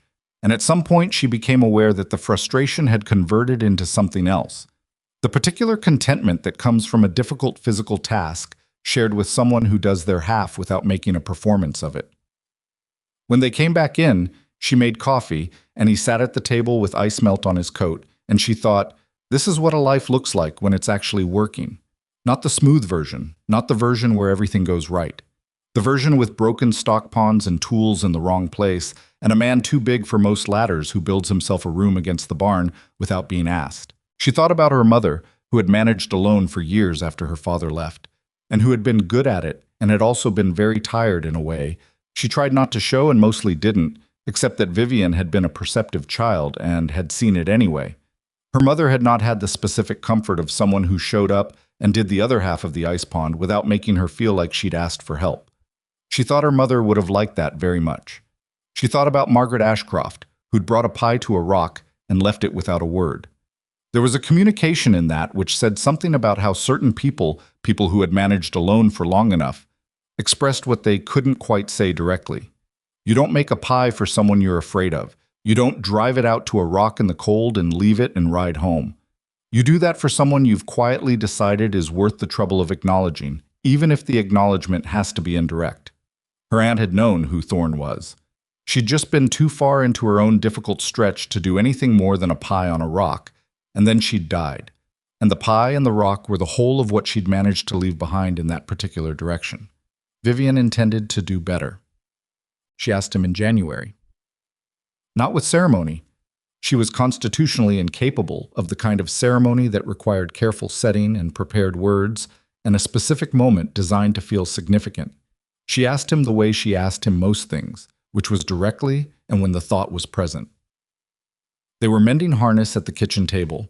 It was evening and the lamp was on, and it was cold enough outside that the barn structure he'd built had been supplemented with a second stove, which he'd sourced from somewhere she hadn't asked about and installed without instruction.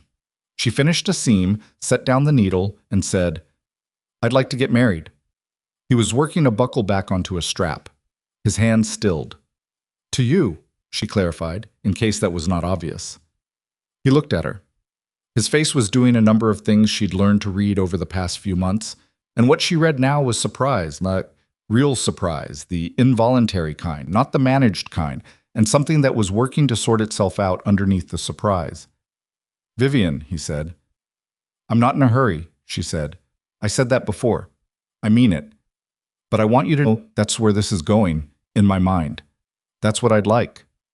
He was quiet for long enough that she started to wonder if she'd misjudged something fundamental. And then he said, I haven't thought of myself as the kind of person who, I know, she said. I'm not saying no. He put the buckle down. I'm saying I've spent a very long time not being the kind of person that happens to. I know that too. She looked at him across the table. Does that change what you want? He looked back at her. Gray eyes, steady and entirely unguarded in a way she had not seen them before, which cost him something, and she understood that it cost him something. No, he said, it doesn't change what I want. Then we're agreed, she said. That's a very... He stopped. Started again. That's a very practical way to propose to someone. Would you prefer something else? He thought about it. She could see him actually thinking about it, which was one of the things she had come to rely on. He didn't answer before he'd thought. No, he said, I wouldn't. She picked up her needle and went back to the harness. After a moment, he picked up the buckle and went back to the strap. The lamp burned on, and the wind worked at the north wall, and somewhere in the barn, one of the horses shifted in its stall, and they worked in the quiet that was theirs and had been for months now, ordinary and sufficient and real. They told people in the way that news travels in small communities, which is to say they told Clara Henry, and within 72 hours the entire county knew. Clara received the information with an expression that was not surprise but was something close to satisfaction. The look of a person who has watched a thing develop over time and is glad to see it resolve in the direction they'd been hoping. Jim shook Thorne's hand. He did it firmly, the way a man shakes hands when he means something by it, and Thorne shook back, and neither of them said anything that needed saying out loud. Owen, when told, said, "Oh," and then was quiet for a moment and then said, "That makes sense," with the guileless certainty of a 17-year-old who had watched two people for 3 months and arrived at conclusions that the adults around him had been more circumspect about stating. Vivian found this more touching than she expected and told Owen he was getting a wage increase, which confused him, but which he accepted without complaint. Stubbs said nothing, but he took his hat off when she told him, which was enough. Pollock, when she stopped by his office, shook her hand and looked genuinely glad, and then looked slightly awkward, and then said, "I should have been more helpful from the beginning. When you first came in, I should have told you everything, and I didn't, and You helped when it mattered," she said. "That's what I'll remember." He nodded in a way that suggested he would remember differently, which was his own business. The sheriff stopped Thorne on the street and said, "She's a hard woman to manage, I'd imagine." He said it with the specific tone of someone who meant it as a compliment. "She doesn't need managing," Thorne said. The sheriff looked at him. "No," he said. "I don't suppose she does." He put his hat back on. "Congratulations, Callahan." The wedding happened in March, when the worst of winter had let go and the land was doing the tentative and slightly bedraggled thing it did before the real spring arrived. They used Pollock's office because it was large enough and had heat, and Pollock had a Justice of the Peace certificate that had been gathering dust since a period in his early career when he'd been more ambitious about the range of services he offered. There were 14 people, not because they'd restricted the invitation, but because that was more or less everyone in their circle. The Henrys, Owen and Stubbs, Marsh, the retired deputy, the Colson boy and his cousin, a few ranching neighbors who had come to the Copper Bar defense and had since become the kind of people you invite to things without making a speech about it. Vivian wore the same dress she'd arrived in Dry Creek wearing, which she had cleaned and pressed, and which was a perfectly good dress that she saw no reason to replace for the purpose. She wore her hair differently than she usually did, which was as much ceremony as she was able to muster and which she felt was sufficient. Thorne wore his good coat, which she had not previously known he owned, and his hat, which he removed when they went inside. He stood in Pollock's office with his head about 4 inches from the ceiling and his shoulders taking up the kind of space that required the people on either side of him to give ground slightly, and he looked at her when she came in with an expression she had no category for and did not try to categorize. Pollock performed the ceremony with more feeling than she'd have predicted from him. He stumbled on a word in the middle and recovered, which she liked because it was human and real. When he reached the part that required acknowledgement from each of them, Thorne said yes in a voice that was low and clear and meant everything it was saying, and she said yes back in the same key. He put a ring on her finger. She had not known about the ring. He had not mentioned it, which was consistent with him as a person. It was simple and plainly made and fit correctly, which told her he'd known the size of her hand, which told her several things at once. She looked at the ring and then at him, and he was looking back at her with the same expression from before, the one she had no category for, and she decided she didn't need a category for it. Some things didn't require classification. Some things just needed to be present and recognized. Clara cried discreetly into a handkerchief she had clearly brought for this purpose. Jim put his arm around her. Owen looked uncomfortable in the way young people look when adult emotion appears unexpectedly, which was also very human and real. Afterward, they went to the Henry place for dinner, which Clara had been preparing since the previous day, and which was too much food and exactly right in every other way.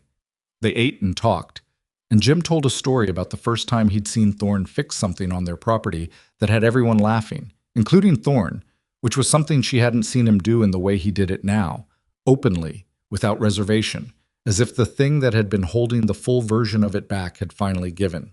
She watched his face when he laughed and thought, this is the man nobody saw. Not because he'd been hiding it, but because it had been so long since he'd had a room to put it in. Spring came fully in April, and with it the kind of work that a ranch required when the season turned.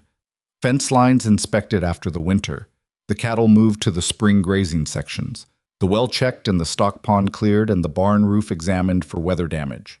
There was always more than could be done in the time available, and that was the permanent condition of a working ranch, and would not change regardless of how many people were on it. They worked side by side.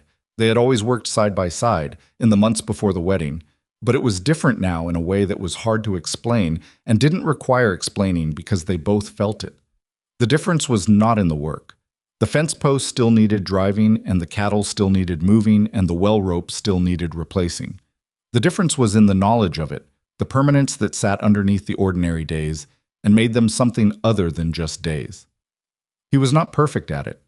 She needed to know that, and she did know it, because she'd been watching him long enough. He went silent when things were hard in a way that required her to ask directly rather than wait for him to offer. And he still sometimes did things without telling her he was going to do them.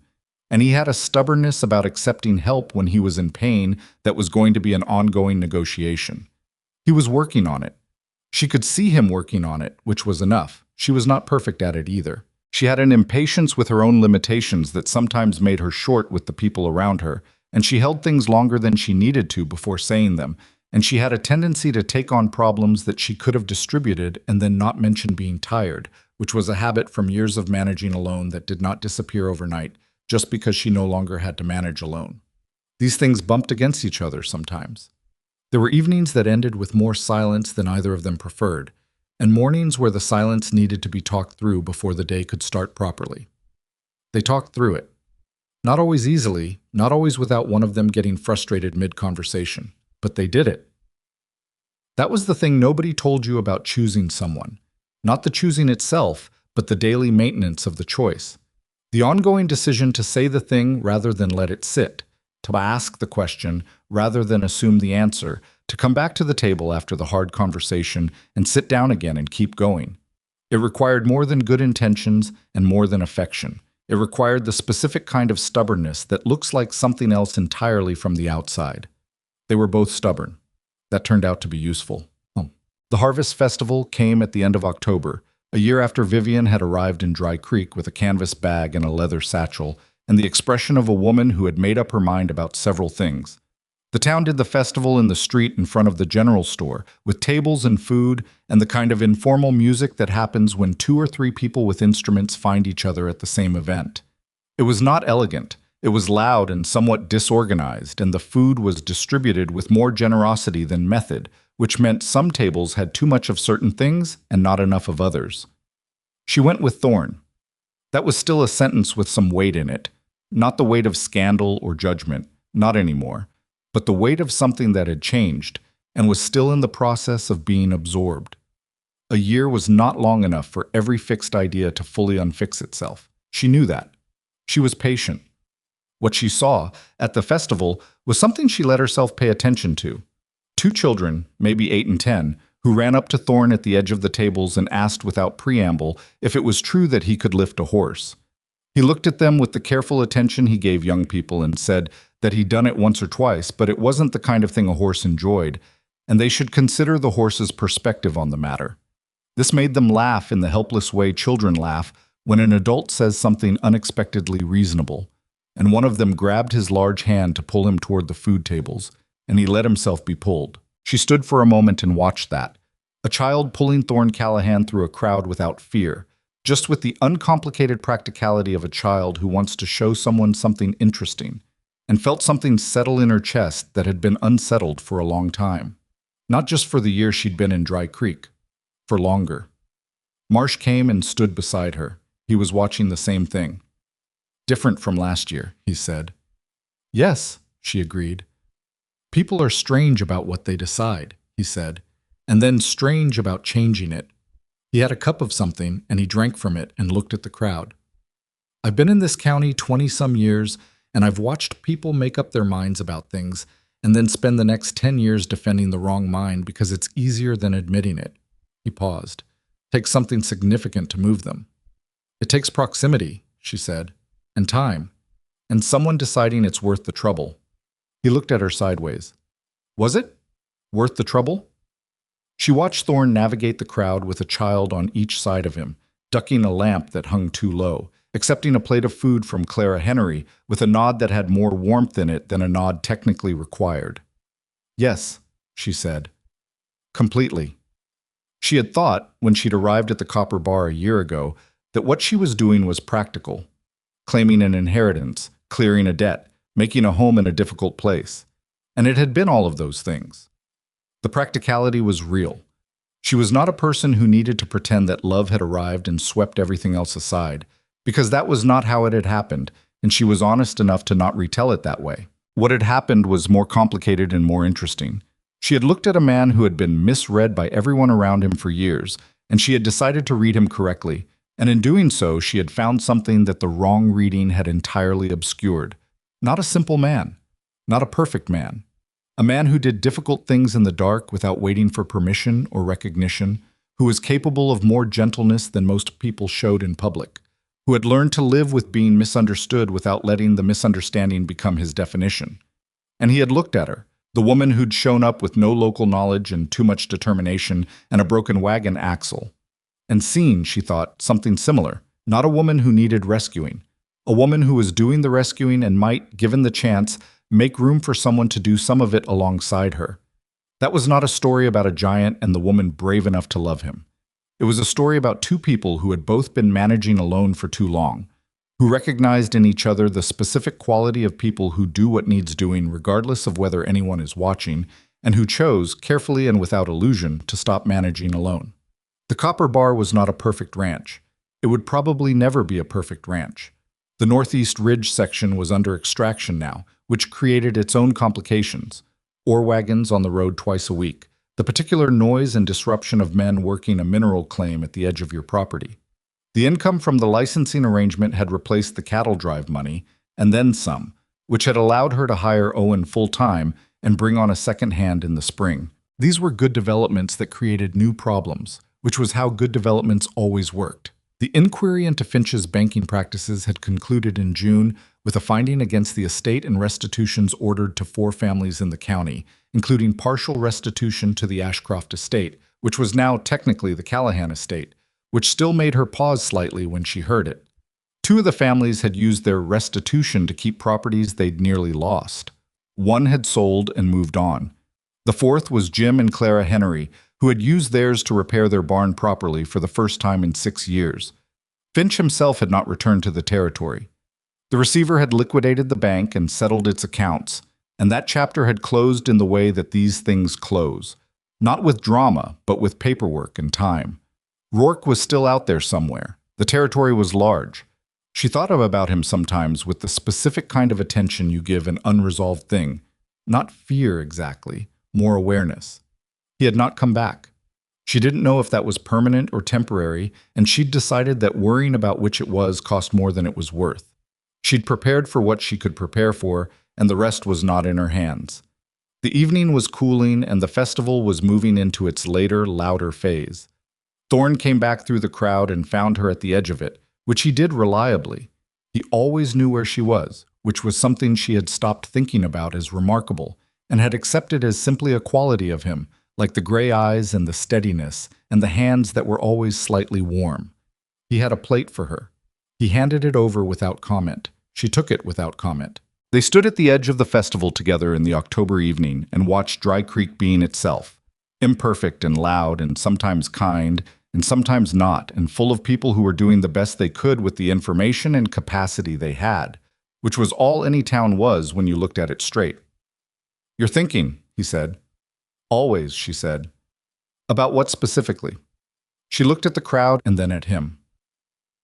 About the fact that the hardest thing I've ever done was not clearing the debt or dealing with Finch or standing at the gate when Rourke came.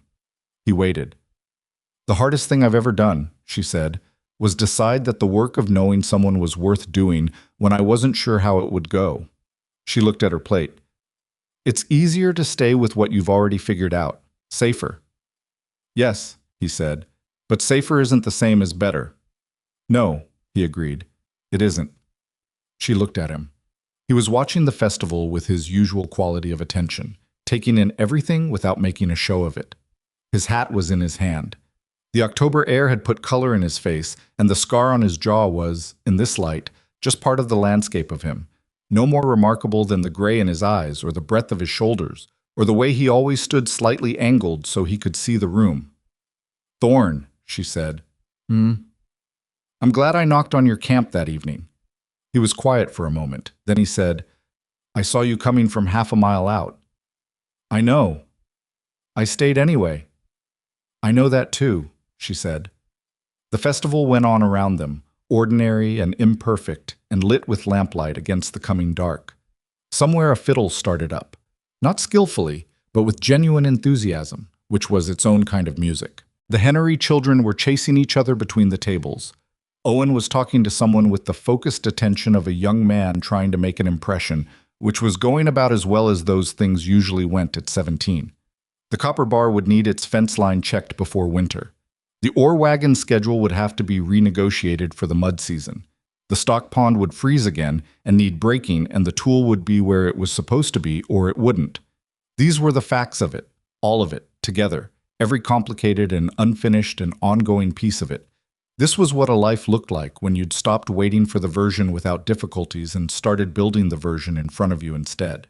She ate her supper at the edge of the festival in the cooling October evening with the man who'd stayed when she came, and that was enough. And it was more than enough, and it was everything she'd actually needed, which it turned out looked nothing like what she'd once imagined and considerably better.